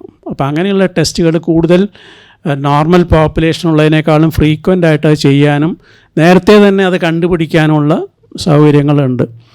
ഇപ്പോൾ ചിലരതിലും എക്സ്ട്രീമിലേക്ക് പോയിട്ട് അങ്ങനെ ഒരു ജീനുണ്ടെന്ന് കണ്ട ഉടനെ തന്നെ ബ്രസ്റ്റ് റിമൂവ് ചെയ്യുന്ന ആൾക്കാരുണ്ട്. ഇപ്പോൾ പ്രസിദ്ധ ഹോളിവുഡ് നടിയെ പറ്റി കേട്ടിട്ടുണ്ടാവുമല്ലോ. അവർ ആ ജനറ്റിക് ബാക്ക്ഗ്രൗണ്ട് ഉള്ള കാരണം അവർ 2 ബ്രസ്റ്റും റിമൂവ് ചെയ്തു. അവർ ക്യാൻസർ ഉണ്ടായിട്ടല്ല, ക്യാൻസർ വരാൻ സാധ്യതയുള്ളതുകൊണ്ട് അവരത് റിമൂവ് ചെയ്തു. അപ്പോൾ അങ്ങനെയുള്ള ഇത് നമുക്ക് പക്ഷേ അത് കണ്ടുപിടിക്കാൻ പറ്റും. ആ ജീൻ ഉണ്ടോ, ജനറ്റിക് ബാക്ക്ഗ്രൗണ്ട് ഉണ്ടോ എന്നുള്ളത് കണ്ടുപിടിക്കാനും, പിന്നെ ഇനിയിപ്പോൾ ജീൻ മാനിപ്പുലേഷനും അങ്ങനെയുള്ള പല ന്യൂവർ ഡെവലപ്മെൻറ്റ്സ് വന്നുകൊണ്ടിരിക്കുകയാണ്. അപ്പോൾ അതിനെയൊക്കെ ഓൾട്ടർ ചെയ്യാനുള്ള പരിപാടികളൊക്കെ വന്നുകൊണ്ടിരിക്കുന്നുണ്ട്. അപ്പോൾ അതല്ലേ ഉദ്ദേശിച്ചത്. എൻ്റെ പേര് ഗോപിനാഥ് കളത്തിലാണ്. ഞാൻ പന്നിയങ്കരക്കാരനാണ്. ഡോക്ടറുടെ പത്മാലയം വീട്ടിൻ്റെ തൊട്ട് അഡ്ജസ്റ്റൻ്റ് വീട്ടിൽ തറവാട്ടിലുണ്ടായിരുന്നതാണ്. ഞാനൊരു ഫാർമസ്യൂട്ടിക്കൽ കമ്പനിയിൽ 46 വർഷമായിട്ട് വർക്ക് ചെയ്ത് ഇപ്പോഴും സ്റ്റിൽ വർക്കിംഗ് ആണ്. അപ്പോൾ ഞാൻ ഈ വൈറ്റമിൻ D3 ഒരു കാര്യം സാറ് പറഞ്ഞല്ലോ. അപ്പോൾ അതിൽ വൈറ്റമിൻ D3 മുമ്പൊക്കെ നമ്മൾ കാൽഷ്യം വിത്ത് വൈറ്റമിൻ D3 പല പ്രഗ്നൻസി പീരീഡിലും അതുപോലെ ഓർത്തോ കേസുകളിലൊക്കെ കൊടുത്ത് കാണുന്നുണ്ട്. പക്ഷേ ഇപ്പോൾ വൈറ്റമിൻ D3 എന്ന് മാത്രം പറഞ്ഞിട്ട് 60,000 ഇൻ്റർനാഷണൽ യൂണിറ്റ് പറഞ്ഞു വരുന്നുണ്ട്. അപ്പോൾ അതിന് ഇപ്പോൾ റീസെൻ്റ്ലി ഞാനിതൊരു 5 വർഷം മുന്നേ കൊടുവള്ളിയിലൊരു KGMOൻ്റെ ഒരു CME പ്രോഗ്രാം ഉണ്ടായിരുന്നു. അതിലാണ് ഇപ്പോൾ ഡോക്ടേഴ്സ് ഈ വൈറ്റമിൻ D3 ഡെഫിഷ്യൻസിനെ പറ്റിയിട്ട് അവിടെ ഹൈലൈറ്റ് ചെയ്യപ്പെട്ടിട്ട് കണ്ടത്. അപ്പോൾ അതിപ്പോൾ വളരെ കോമൺ ആയിട്ട് കാണുന്നൊരു സിനാരിയോ ആണെന്ന് പറയുന്നുണ്ട്. അപ്പോൾ നോക്കുന്ന സമയത്ത് ഞാൻ ഈ ഫാർമയിൽ വർക്ക് ചെയ്യുന്നത്, I am also selling this ഈ പ്രോഡക്റ്റ് ഉണ്ട്. അപ്പോൾ ഇതിൻ്റെ ഭയങ്കര മാർക്കറ്റ്. അപ്പോൾ വൈറ്റമിൻ D3 കൊടുക്കാത്ത പേഷ്യൻസ് വളരെ കുറവാണ്. ഏതൊരു പ്രിസ്ക്രിപ്ഷൻ ആരെ എഴുതി കഴിഞ്ഞാൽ അതിൽ വൈറ്റമിൻ D3 ഉണ്ടാവും. വീക്ക്ലി വൺസ് എന്ന് പറഞ്ഞിട്ടാണ് കൊടുക്കുന്നത്, 60,000 അപ്പോൾ ഈ അടുത്തൊരു വേറൊരു ഡോക്ടറുടെ ഒരു പ്രസ്താവന ഞാനിങ്ങനെ ഇതിൽ കണ്ടു. അപ്പോൾ അത് K27 കൂടെ ഉണ്ടെങ്കിൽ മാത്രമേ വൈറ്റമിൻ D3 വീക്കിലി കൊടുക്കുന്നതുകൊണ്ട് ഗുണമുള്ളൂ എന്നുള്ളത് കണ്ടു. ഈ K27 എന്നുള്ള കൺസെപ്റ്റ് ഞാൻ വളരെ റീസെൻ്റായിട്ടാണ് അറിഞ്ഞത്. സംഭവം അത് എന്താണെന്നുള്ളത് എനിക്ക് കറക്റ്റായിട്ട് ഇപ്പോഴും മനസ്സിലായിട്ടില്ല. K27 വിത്ത് വൈറ്റമിൻ D3 ആകുമ്പോൾ അബ്സോർപ്ഷൻ്റെ റേറ്റിൽ എന്തോ വ്യതിയാനങ്ങളുണ്ട് കൂടുതൽ എന്നൊക്കെ പറയുന്നത്. അപ്പോൾ അത് സാറിന് വിശദീകരിക്കാൻ പറ്റുമെങ്കിൽ പറഞ്ഞല്ലോ. വിറ്റമിൻ D3 എന്ന് പറയുന്നത് active form of vitamin D ആണ്. അത് 1-alpha-23 ഹൈഡ്രോക്സി കോളികാൽസിഫറോൾ, അതാണ് വിറ്റമിൻ D3. ഇത് നമ്മുടെ ശരീരത്തിൽ തന്നെ ഉൽപ്പാദിപ്പിക്കുന്നൊരു സാധനമാണ്. അതായത് സ്കിന്നിൽ നമ്മുടെ സൂര്യ വെളിച്ചം തട്ടുമ്പോൾ അതൊന്ന് ഉണ്ടാകുന്നൊരു പ്രോഡക്റ്റാണ് കോളികാൽസിഫറോൾ. അത് പോകുന്ന ലിവറിൽ പോയിട്ടാണ് അതിനെ 24 പൊസിഷനിൽ അല്ല 25 പൊസിഷനിൽ അതിനെ ഹൈഡ്രോക്സിലേറ്റ് ചെയ്ത് അത് പിന്നെ കിഡ്നിയിൽ പോയിട്ടാണ് 1-alpha പൊസിഷനിൽ പിന്നെ ഒരു ഇത് വരുമ്പോൾ ചേഞ്ച് ആണ്. അതാണ് ആക്റ്റീവ് വിറ്റമിൻ D. ഇതിന് സൂര്യവെളിച്ചം ആവശ്യമാണ്. ഈ പ്രക്രിയ നടക്കണമെങ്കിൽ. ഇപ്പോൾ ആരാ പുറത്തിറങ്ങി നടക്കുന്നു? അപ്പോൾ ഒരു 10 കൊല്ലം മുമ്പ്, 14 കൊല്ലം മുമ്പൊക്കെ ഞാനിവിടെ കോഴിക്കോട് പ്രാക്ടീസ് അമൃത എന്നൊക്കെ വന്ന് ഇവിടെ തുടങ്ങിയ കാലത്ത് ഇതുമാതിരി വിറ്റമിൻ D എസ്റ്റിമേഷൻ ചെയ്യുമായിരുന്നു. കഷ്ടിച്ച് 1 കൊല്ലത്തിനകത്ത് അത് ഞാൻ നിർത്തി. കാരണം അത് ടെസ്റ്റ് എക്സ്പെൻസീവ് ആയിരുന്നു അന്ന്. ഇപ്പോഴെങ്ങനെ എനിക്ക് അറിഞ്ഞുകൂടാ.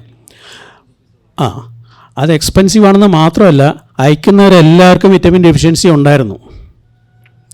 അപ്പോൾ ഇത് കൊടുത്തതുകൊണ്ട് പ്രശ്നമൊന്നുമില്ല, വിറ്റമിൻ D കൊടുത്തതുകൊണ്ട് പ്രശ്നമൊന്നുമില്ല. പിന്നെ അതൊരു ഫാറ്റ് സോളിബിൾ വിറ്റമിനാണ്. ഈ ഫാറ്റിൽ കൂടിയിട്ടാണ് അത് അബ്സോർബ് ചെയ്യുക.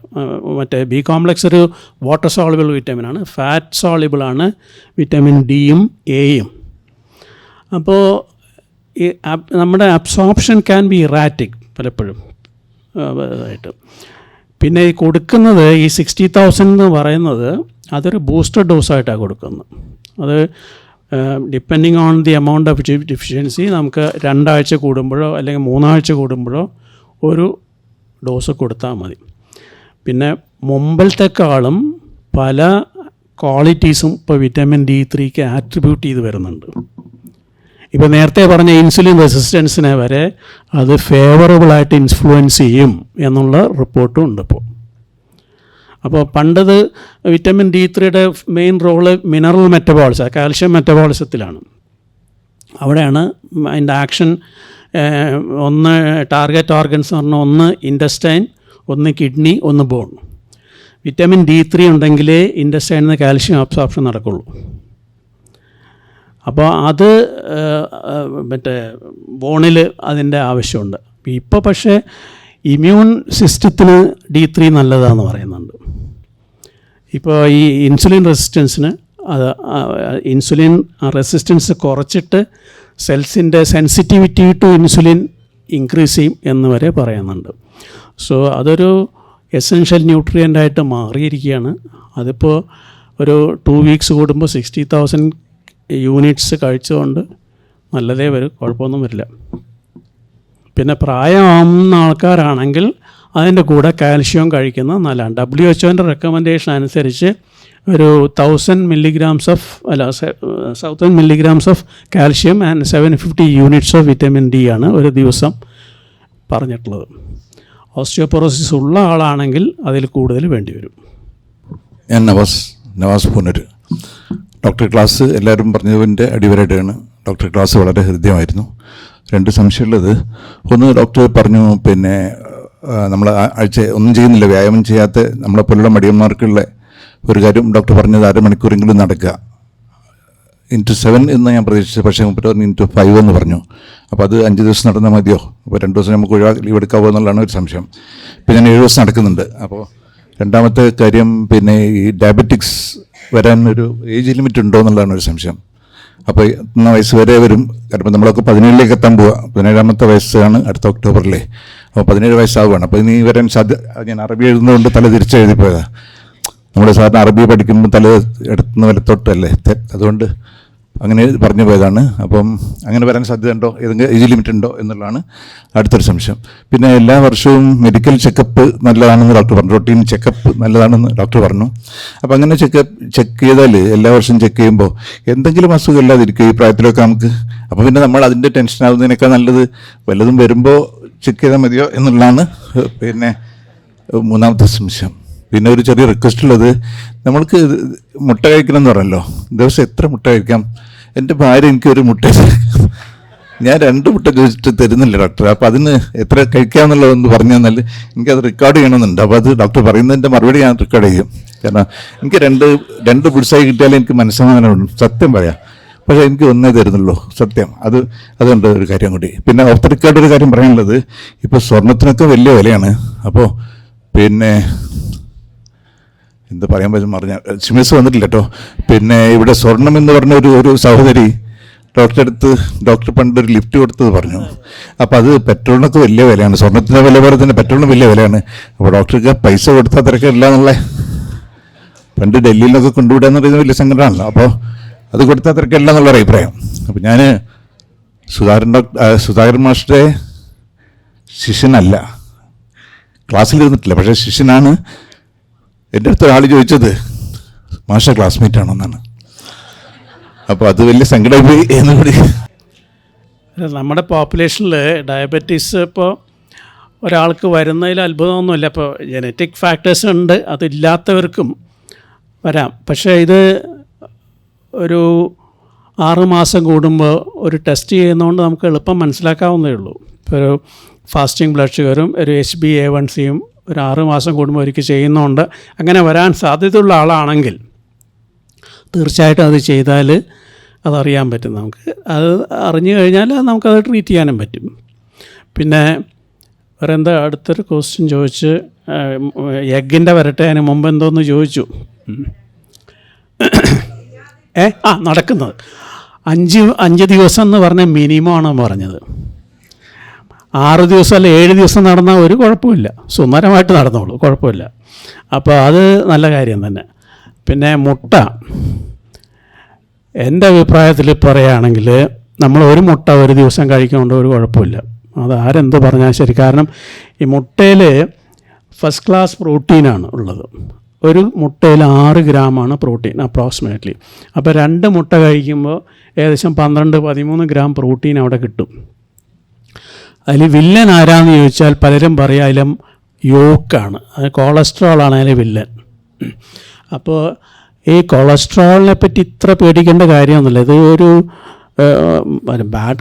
ഒരു ഹൈ ലെവൽസ് ഓഫ് കൊളസ്ട്രോൾ മോശം തന്നെയാണ്, അല്ലാന്നല്ല ഞാൻ പറയുന്നത്. പക്ഷേ അതിനെ കൊളസ്ട്രോളിനെ പ്യുവർലി 100% ഒരു വില്ലനായിട്ട് കാണേണ്ട കാര്യമില്ല. കാരണം കൊളസ്ട്രോൾ നമ്മുടെ പല മെറ്റബോളിക് നീഡ്സിനും ആവശ്യമാണ്, ബ്രെയിനിൻ്റെ പ്രവർത്തനത്തിന് ആവശ്യമാണ്.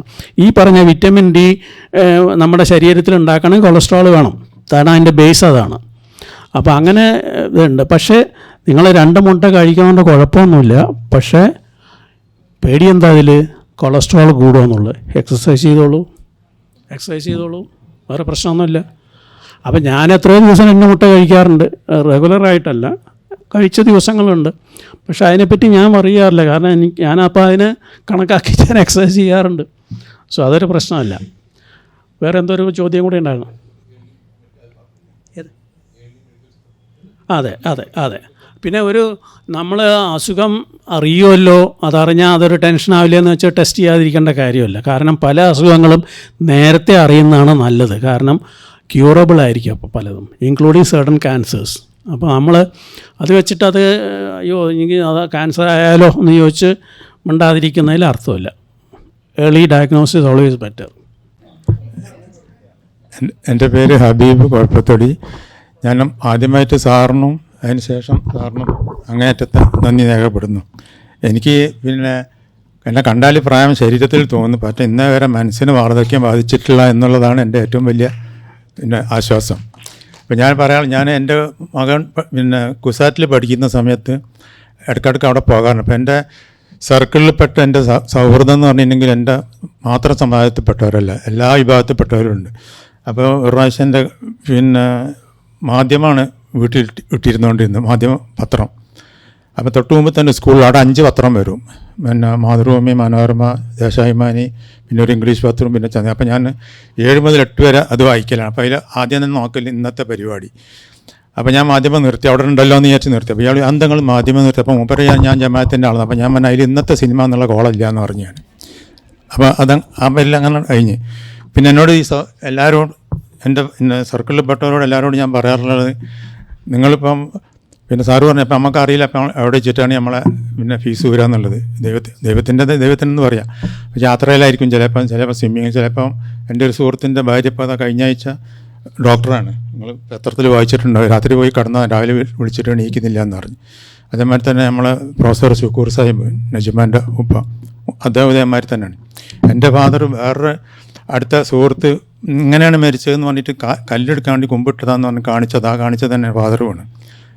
പിന്നെ ഞാൻ സമ്മാവൻ്റെ കൂടെ യാത്ര ചെയ്യുമ്പോൾ ഇന്ത്യൻ മോട്ടോർ സർവീസ് എന്ന് പറഞ്ഞാൽ മഞ്ചേരിയിൽ നിന്ന് കോഴിക്കോട്ടേക്ക് യാത്ര ചെയ്യുമ്പോൾ ആ ലക്കില്ലാത്ത ഡ്രൈവിങ് കണ്ടപ്പം അദ്ദേഹം പോയിട്ട് പിന്നെ ഡ്രൈവറോട് നല്ല നിലക്ക് പറഞ്ഞു, നേരെ ചൊവ്വ വിടണം, ഒരുപാട് യാത്രക്കാർ, ഇയാൾ കേൾക്കുന്നില്ല. അപ്പം കണ്ടിട്ട് അമ്മാവന് കൈശന്ന് ഒരു കടലാസ് ഇട്ടിട്ട് അഡ്രസ്സൊക്കെ എഴുതി വെച്ചു. അപ്പോൾ ഇതെല്ലാം കണ്ടപ്പോൾ എനിക്ക് മനസ്സിൽ പിന്നെ പഠിക്കാൻ ഞാൻ ഡോക്ടറാണെന്നൊക്കെ വിചാരിച്ചത്. പക്ഷേ കോളേജിലൊക്കെ ചേർന്നപ്പോൾ ഈ മാഷന്മാരുടെ ഇതുണ്ടല്ലോ, ഏപ്രിൽ മെയ് ലീവാണ്, വിഷുവിന് ലീവ് കിട്ടും, ഓണത്തിന് ലീവ് കിട്ടും. ഇതൊക്കെ ആകുമ്പോൾ പല സ്ഥലങ്ങളിലും കറങ്ങാൻ കഴിയല്ലോ എന്നുള്ള, അങ്ങനെയാണ് ഞാൻ ഈ ടീച്ചിങ് പ്രൊഫഷനിലേക്ക് വന്നത്. പക്ഷേ അതിലേക്ക് കയറി വന്ന് നോക്കുമ്പോൾ അന്ന് എനിക്ക് അച്ഛമ്മ ഇരിക്കുമ്പോൾ 4 സിസ്റ്റേഴ്സ് ബാക്കിയാണ്. അതിലേക്ക് വന്ന് നോക്കുമ്പോൾ കിട്ടുന്ന തൊട്ട് ഈ അനിയത്തിമാരുടെ കല്യാണം എന്തെങ്കിലും കഴിക്കാം. അങ്ങനെയാണ് ഞാനത് റിസൈൻ ചെയ്തിട്ട് ഗൾഫിലേക്ക് പോയത്. പിന്നെ തിരിച്ചു വന്നിട്ട് ഞാൻ പേപ്പർ വീട്ടിൽ നിന്ന് വായിക്കുമ്പോൾ ആദ്യം തന്നെ ഞാൻ ചരമകോളം നോക്കുക. അപ്പം എന്താ പപ്പ ഇങ്ങനെ ഈ ചരമകോളം നോക്കണം, ഞാൻ എൻ്റെ ഫോട്ടോ ഇട്ടതിൽ വന്നണം നോക്കുകയാണ്. അപ്പോൾ എല്ലാവരോടും ഞാൻ പറയാനുള്ളത്, നമ്മളിപ്പോൾ പല സ്ഥലത്തും പോകുന്നുണ്ട്, ഇപ്പോൾ ഇതേമാതിരി സദസ്സിൽ വരുന്നുണ്ട്, പിന്നെ ഇവിടുന്ന് നമ്മൾ പിരിഞ്ഞു പോകും, പിന്നെ കാണുമെന്നൊന്നും അറിയില്ല. അതുകൊണ്ട് എല്ലാവരും ഇതേമാതിരി അവനവൻ്റെ കീശയിൽ സ്വന്തം ഫോട്ടോ, ഒരു പാസ്പോർട്ട് സൈസ് ഫോട്ടോ വെക്കുന്നത് നല്ലതായിരിക്കും. മറ്റൊന്നിനല്ല, വേണമെന്നുണ്ടെങ്കിൽ ചരമകോളത്ത് കൊടുക്കാൻ, കൂട്ടത്തിൽ അഡ്രസ്സും വെച്ചാൽ നല്ലത്. ഇത്രേ പറയാനുള്ളൂ. എൻ്റെ പേര് പ്രഫുല്ലേന്ദ്രൻ. ഇവിടെ വളരെ സരസമായിട്ടൊക്കെ മുൻ പ്രാസംഗികരൊക്കെ വളരെ എല്ലാവരും അതിൻ്റെ ഇതിലാണ്. എനിക്ക് ചോദിക്കാനുള്ളത്, ഇതുവരെ നമ്മൾ അസുഖത്തിനെ പറ്റിയാണ് പറഞ്ഞത്. എനിക്കുള്ള സംശയം അതല്ലാണ്ട് നമ്മൾ എടുക്കുന്ന മരുന്നുണ്ടല്ലോ, മരുന്ന് അണ്ടർ ഡോസ് ആയാലും എങ്ങനെയാണ് അത് എഫക്റ്റ് ചെയ്യാമെന്ന് സാറ് പറഞ്ഞു തരണം. അതായത് ഞാൻ ഇപ്പോൾ ഡയബറ്റിക്കാണ്, അപ്പോൾ ഡോക്ടർമാർ നിർദ്ദേശിച്ചിട്ടുള്ള രാവിലെ ഗുളിക കുടിക്കണം, അതേമാതിരി രാത്രി കുടിക്കണം. ചില സന്ദർഭങ്ങളിലൊക്കെ ഞാൻ മറന്നാകാറുണ്ട്, ചില ദിവസം കുടിക്കാതെയും പോകാറുണ്ട്. അതെങ്ങനെയാണ് നമ്മുടെ ബോഡിയിൽ എഫക്റ്റ് ചെയ്തതെന്ന് വിവരിച്ചാൽ കൊള്ളാമായിരുന്നു. Thank you sir. പറഞ്ഞ ഡോസിൽ മരുന്ന് കഴിച്ചില്ലെങ്കിൽ എന്ത് സംഭവിക്കും എന്നുള്ളതാണ് ചോദ്യം അല്ലേ? പറഞ്ഞ ഡോസിൽ കഴിക്കാൻ പറ്റിയില്ല, ഒരു ദിവസമൊക്കെ മറന്നു വരും. അത് വെച്ചിട്ട് വലിയൊരു പ്രശ്നമൊന്നുമില്ല. പക്ഷേ ഷുഗർ ലെവൽ, ഡയബറ്റീസ് ആണെങ്കിൽ ചിലപ്പോൾ ഷുഗർ ലെവൽ കൂടിയെന്ന് വരും. അതിപ്പോൾ ഒരു റുട്ടീൻ ഹാബിറ്റ് ആക്കാതിരുന്നാൽ മതി. ഈ മറവി റുട്ടീൻ ആക്കാതിരുന്നാൽ ഒരു ദിവസം മറന്നുപോയി കുഴപ്പമൊന്നുമില്ല, അപ്പോൾ അത് പ്രശ്നമില്ല. പക്ഷേ റെഗുലറായിട്ട് ആ മെഡിക്കേഷൻ കഴിക്കണം എന്നുള്ളതാണ് അതിൽ തിയററ്റിക്കലായിട്ട് പറയാനുള്ളത്. പക്ഷേ ഒരു നേരം മിസ് ചെയ്തില്ലെങ്കിൽ ഇപ്പോൾ ഒന്നും പ്രശ്നമൊന്നുമില്ല, പോട്ടെ. പക്ഷേ അത് ഹാബിറ്റ് ആക്കണ്ട.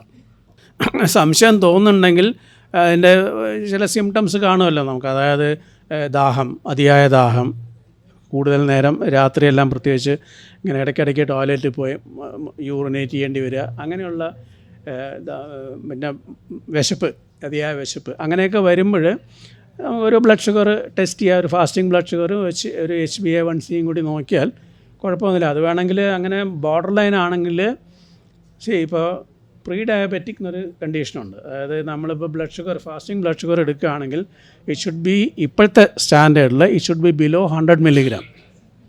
100 മില്ലിഗ്രാം പെർ ലിറ്ററാണ് normal fasting blood sugar. 101 to 125 milligram is pre diabetic എന്നാണ് പറയുന്നത് ഇപ്പോൾ. അപ്പോൾ അങ്ങനെ പ്രീ ഡയബറ്റിക് ആയിട്ടുള്ള ആൾക്കാർ it is better that they check their blood sugar and HbA1c. അതായത് അതൊരു ടെസ്റ്റ് 3 മാസത്തെ ആവറേജ് ഷുഗർ നോക്കാനാണ്. അത് ഒരു 6 മാസം കൂടുമ്പോഴോ അല്ലെങ്കിൽ 3 മാസം കൂടുമ്പോഴോ ചെയ്യുന്നതുകൊണ്ട് കുഴപ്പമൊന്നുമില്ല. അത് നമുക്ക് നേരത്തെ അറിയാൻ പറ്റും, അത്രയേ ഉള്ളൂ. ഇത്ര മാസമല്ല, ഈ 70 കഴിഞ്ഞാൽ അല്ലെങ്കിൽ 72 കഴിഞ്ഞാൽ ഡയബറ്റീസ് വരില്ല അതൊന്നും പറയാൻ പറ്റില്ല. എൻ്റെ പേര് അബ്ദുൽ ഖാദർ. ഞാൻ ഈ പ്രോസ്റ്റേറ്റിൻ്റെ ഡോക്ടറെ കാണിക്കുന്ന ആളാണ് കുറേ കാലമായിട്ട്. അപ്പം 6 മാസം കൂടുമ്പോൾ സമയത്ത് PSA ടെസ്റ്റ് നടത്തും. അത് ക്യാൻസർ ഉണ്ടോ എന്ന് അറിയാൻ വേണ്ടിയൊരു ടെസ്റ്റാണ്.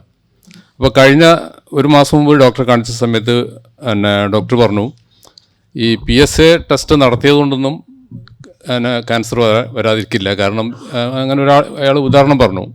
എൻ്റെ ഒരു പേഷ്യൻ്റ് സ്ഥിരമായിട്ട് PSA ടെസ്റ്റ് നടത്തുന്ന ആളായിരുന്നു. പക്ഷേ ഒരു ദിവസം പെട്ടെന്ന് അയാൾക്ക് ഇതിൻ്റെ സിംറ്റം വന്നു. ഒരാഴ്ച കൊണ്ട് അയാൾ തീർന്നു പോയെന്ന് പറഞ്ഞു അയാൾ എന്നോട്. അതായത് സ്ഥിരമായിട്ട് PSA ടെസ്റ്റ് നടത്തുന്ന ഒരാൾ. അപ്പം ഈ ക്യാൻസർ ടെസ്റ്റ് നമ്മൾക്ക് ക്യാൻസർ ഉണ്ടോ എന്ന് അറിയാൻ വേണ്ടി എന്താണ് നമ്മൾ, അത് പ്രോസ്റ്റേറ്റ് ക്യാൻസർ ആണെങ്കിലും അല്ലാത്ത ക്യാൻസർ ആണെങ്കിലും എന്താണ് നമ്മൾ റെഗുലറായിട്ട് ചെയ്യേണ്ട ഒരു കാര്യം എന്നുള്ളൊരു കാര്യം. മറ്റൊരു കാര്യം, ഇവിടെ ഞാൻ സത്യം പറഞ്ഞാൽ ബാക്കിൽ നിന്ന് ചോദിക്കണമെന്ന് വിചാരിച്ചിരുന്നു. പക്ഷേ പ്രഭാകരൻ ജി പറഞ്ഞു ഇവിടെ തന്നെ വന്നിട്ട് ചോദിക്കണം.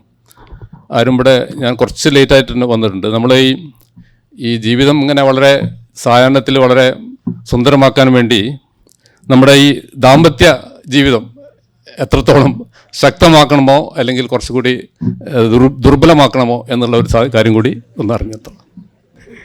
വളരെ ഉത്തരം പറയാൻ വളരെ ബുദ്ധിമുട്ടുള്ള പല ചോദ്യങ്ങളും ചോദിച്ചു അദ്ദേഹം.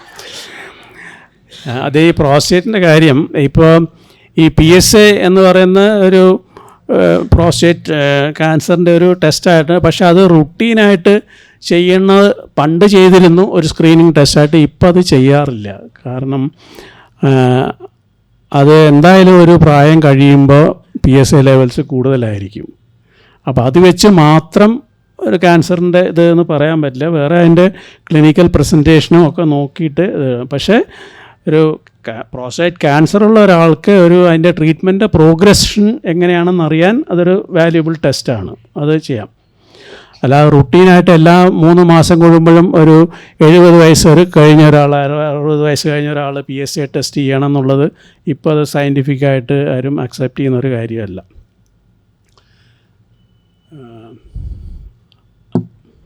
അത്രയാണ്.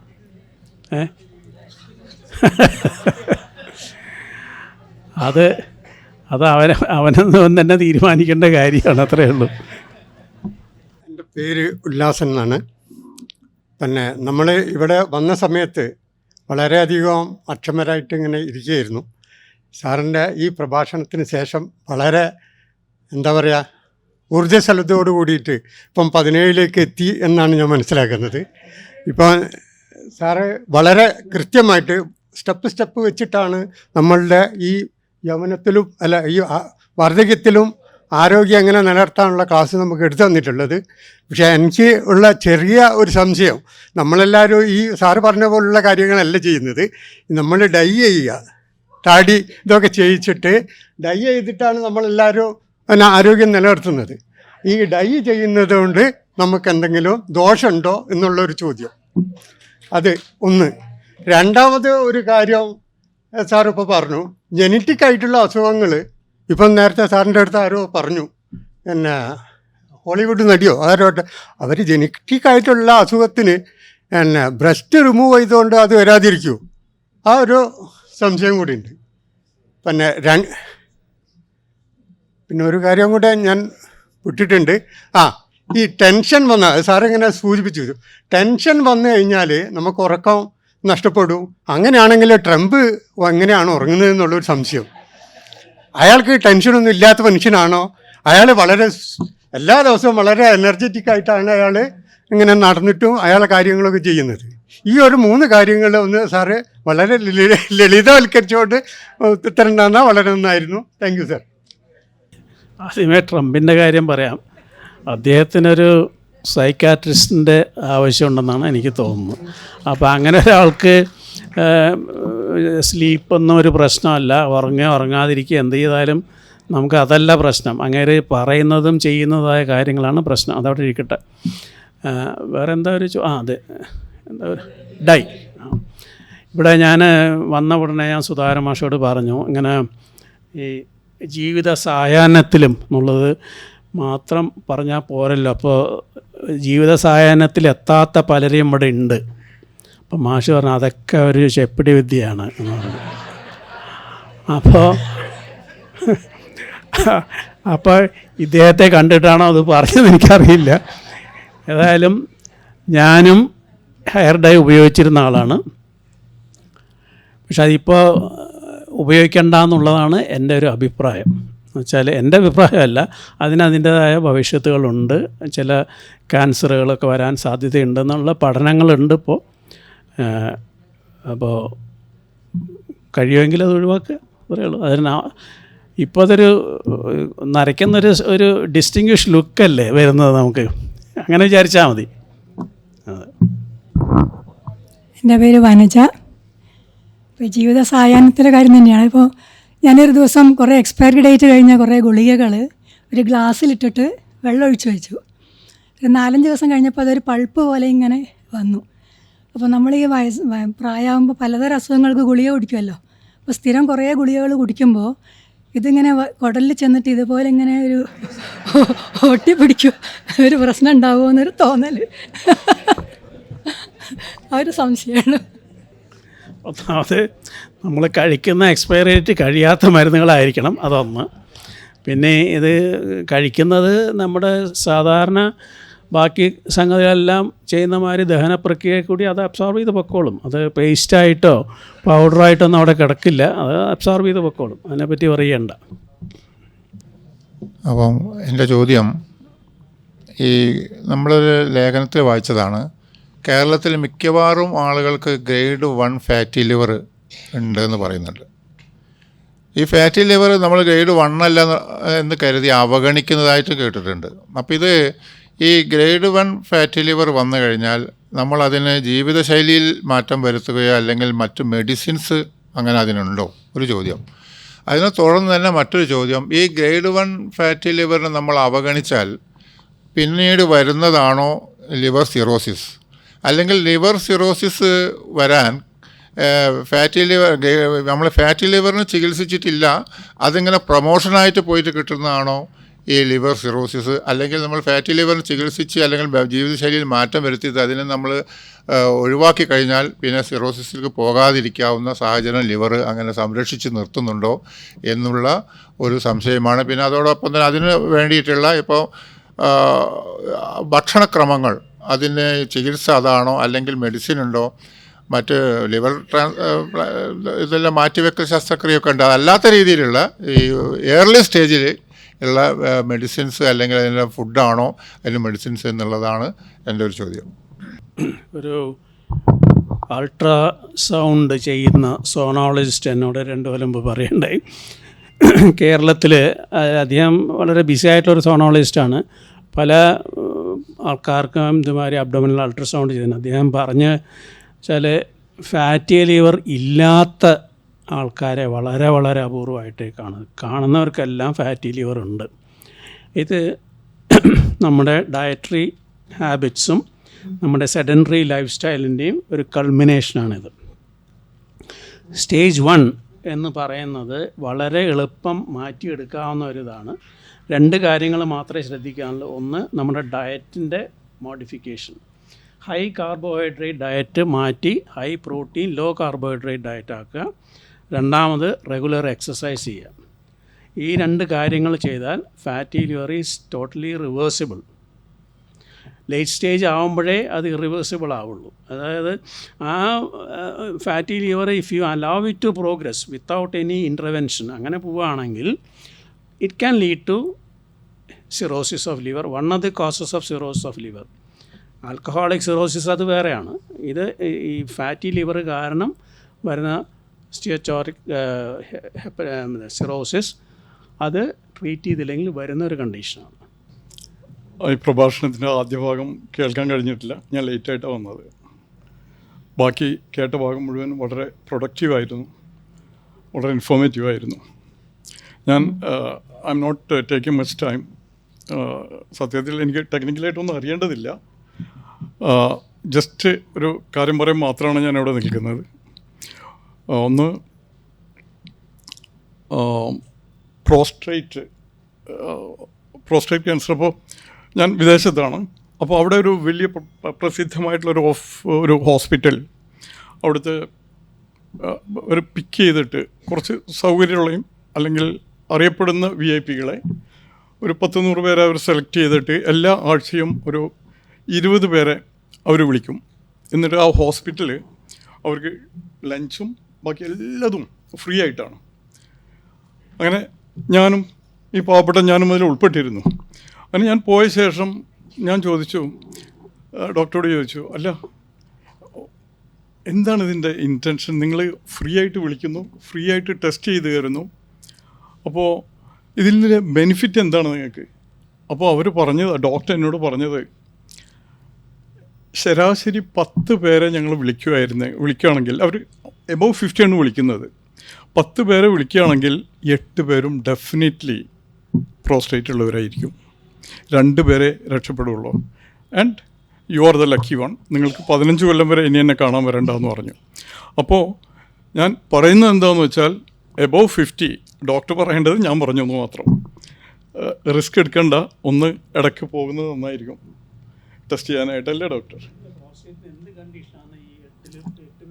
അവർ ഇൻ ജനറൽ 10 ആളെ ഒരു ടെസ്റ്റ് ചെയ്യുകയാണെങ്കിൽ ഒരു 8 പേർക്കെങ്കിലും അല്ല പ്രോസ്റ്റേറ്റിന് റിലേറ്റഡ് ടു പ്രോസ്റ്റേറ്റ് ഉണ്ടാവുന്നത്. പിന്നെ മറ്റൊരു കാര്യം, ഞാൻ സാറിൻ്റെ ഒരു സ്റ്റുഡൻ്റാണ്. അപ്പോൾ കഴിഞ്ഞ ഒരു 3 ദിവസം മുന്നേ ഞങ്ങളൊരു ഇതുണ്ടായിരുന്നു. അപ്പോൾ ഞാൻ ഒരു പുസ്തകം എഴുതിയിട്ടുണ്ടായിരുന്നു. It's A novel. അപ്പോൾ അത് ഒരു ക്യാൻസർ പേഷ്യൻറ്റിനെ പറ്റിയിട്ടാണ്. അപ്പോൾ അതിൽ ഒരു കോയിൻസിഡൻസ് എന്ന് പറഞ്ഞിട്ടുണ്ടെങ്കിൽ അതിന് ആഖ്യായിക പ്രിഫൈസ് എഴുതിയത് കൽപ്പറ്റ നാരായണനാണ്, എഴുതിയത് ഞാനാണ്. പിന്നെ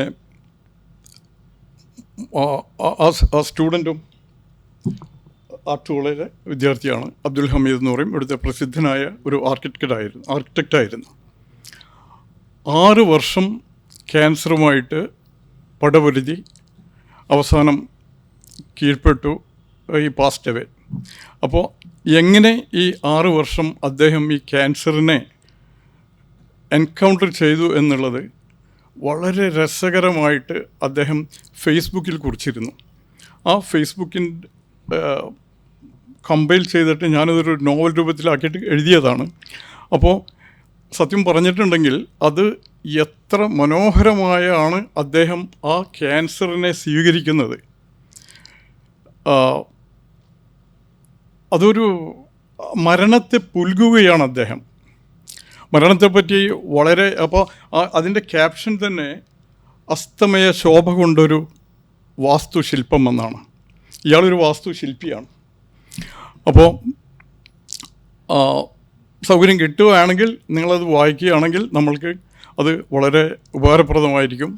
അദ്ദേഹം പറയുന്നുണ്ട് ചില ഭാഗങ്ങൾ, ഞാൻ ഇത്രയൊക്കെ ക്യാൻസറിനെ പർവ്വതീകരിച്ചു അതല്ലെങ്കിൽ മാഗ്നിഫൈ ചെയ്തിട്ട് പറയുന്നുണ്ടെങ്കിൽ I am not recommend you to go to the pharmacy or a hospital and ask can you give me a cancer എന്ന് പറയുന്നിടം വരെ അത്രയും ലളിതവൽക്കരിച്ച് ഒരു ക്യാൻസർ ഒരു പ്രശ്നമേ അല്ല എന്ന് അദ്ദേഹം പ്രൂവ് ചെയ്യുകയാണ്.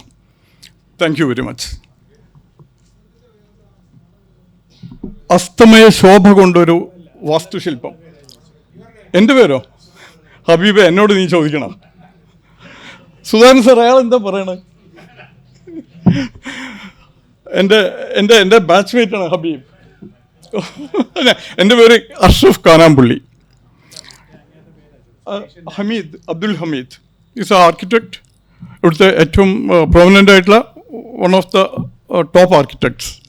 ലൈക്ക് നമ്മൾ ടോണിയോ, പ്രശാന്തോ, NM സലീമോ എന്നൊക്കെ പറഞ്ഞാൽ ആ ഒരു ഏജിൽപ്പെട്ട ആളാണ്. Thank you. ഇദ്ദേഹത്തെ പറ്റി ഞാനും കേട്ടിട്ടുണ്ട്. അദ്ദേഹം എൻ്റെ ഒരു സുഹൃത്തിൻ്റെ സുഹൃത്തായിരുന്നു. ക്യാൻസറിനെ വളരെ ധൈര്യപൂർവ്വം നേരിട്ടെന്ന് മാത്രമല്ല, മരിക്കുന്നതിനൊരു 6 മാസം മുമ്പ് അദ്ദേഹം വലിയ ട്രാവലറായിരുന്നു പുള്ളി എന്നാണ് ഞാൻ കേട്ടിട്ടുള്ളത്. അപ്പോൾ പുള്ളിയുടെ അവസാനത്തെ ട്രാവൽ റൊമേനിയ ആയിരുന്നു. അപ്പോൾ ബുക്കാറസ്റ്റിന് അടുത്തുള്ള ചില സ്മോൾ ടൗൺസ് കാണണമെന്നായിരുന്നു അദ്ദേഹത്തിൻ്റെ ആഗ്രഹം. അത് അവസാന നാളിൽ അത് സാധിച്ചു എന്ന് ഇദ്ദേഹം പറഞ്ഞു. എനിക്ക് നേരിട്ട് ഇദ്ദേഹത്തെ പരിചയമില്ല, ഒരു സുഹൃത്ത് പറഞ്ഞ് ഞാൻ കേട്ടിട്ടുണ്ട്. പക്ഷെ അങ്ങനെയൊരു ക്യാൻസറിനെ താൻ മരണം മുന്നിൽ കണ്ടുകൊണ്ട് അഭിമുഖീകരിക്കാൻ, അഡ്വാൻസ് ക്യാൻസറാണ് ഞാൻ പറഞ്ഞ, ട്രീറ്റ്മെൻറ്റ് അവൈലബിൾ ക്യാൻസർ അല്ല, അദ്ദേഹത്തിൻ്റെ വളരെ അഡ്വാൻസ്ഡ് ആയിരുന്നു ഞാൻ മനസ്സിലാക്കിയത്. അപ്പോൾ അങ്ങനെ ഒരു സമയത്ത് നമ്മുടെ മനസ്സിൻ്റെ ബലം മാതിരി ഇരിക്കുക, എല്ലാവർക്കും അങ്ങനെ നേരിടാൻ പറ്റിയെന്ന് വരില്ല. അപ്പോൾ അത് അദ്ദേഹത്തിൻ്റെ ഒരു കഴിവായിട്ട് കൂട്ടാം. താങ്കൾ പറഞ്ഞ അത് ഈ പ്രോസ്റ്റേറ്റിൻ്റെ കാര്യം പറഞ്ഞത്, 10-8 പേർക്കും പ്രോസ്റ്റേറ്റിൻ്റെ പ്രോബ്ലം ഉണ്ടാകുമെന്ന് പറയുമ്പോൾ എന്താണ് ഈ പ്രോബ്ലം ഉള്ളത്? ഇപ്പോൾ 50 കഴിഞ്ഞ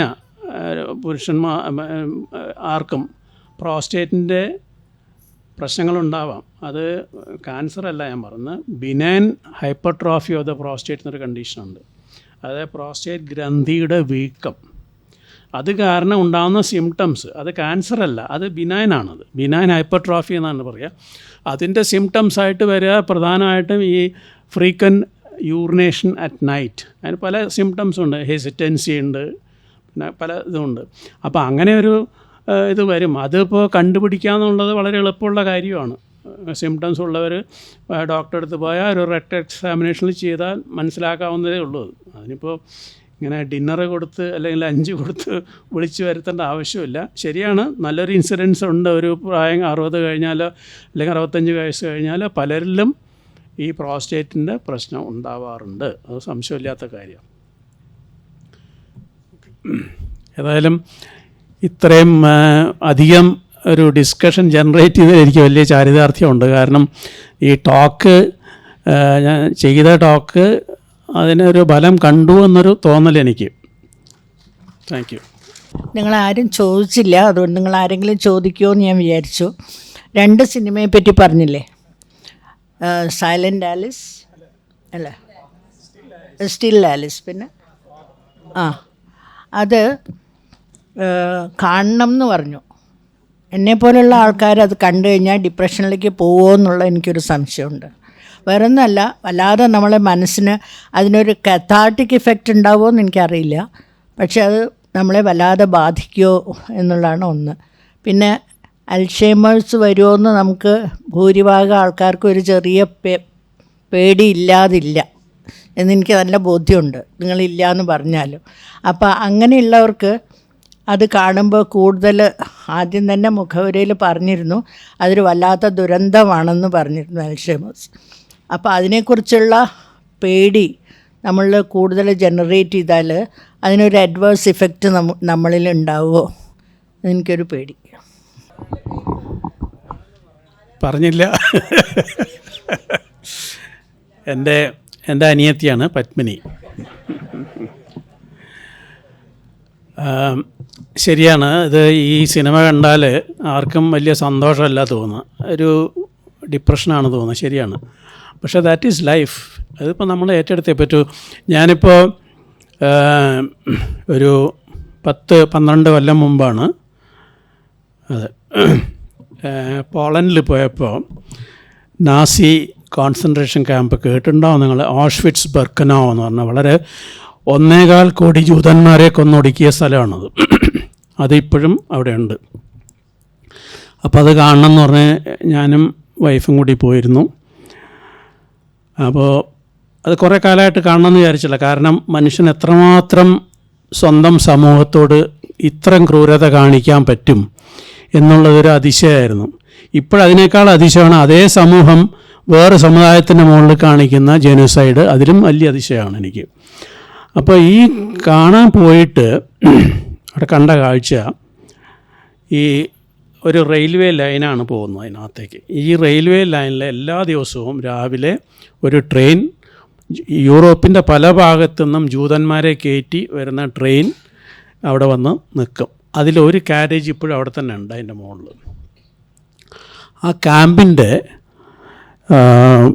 ചാർജ് ജോസഫ് മെങ്കലെ എന്ന് പറഞ്ഞ ഒരു ഡോക്ടറായിരുന്നു. അതാണ് അതിലെ ഏറ്റവും വലിയ ട്രാജഡി.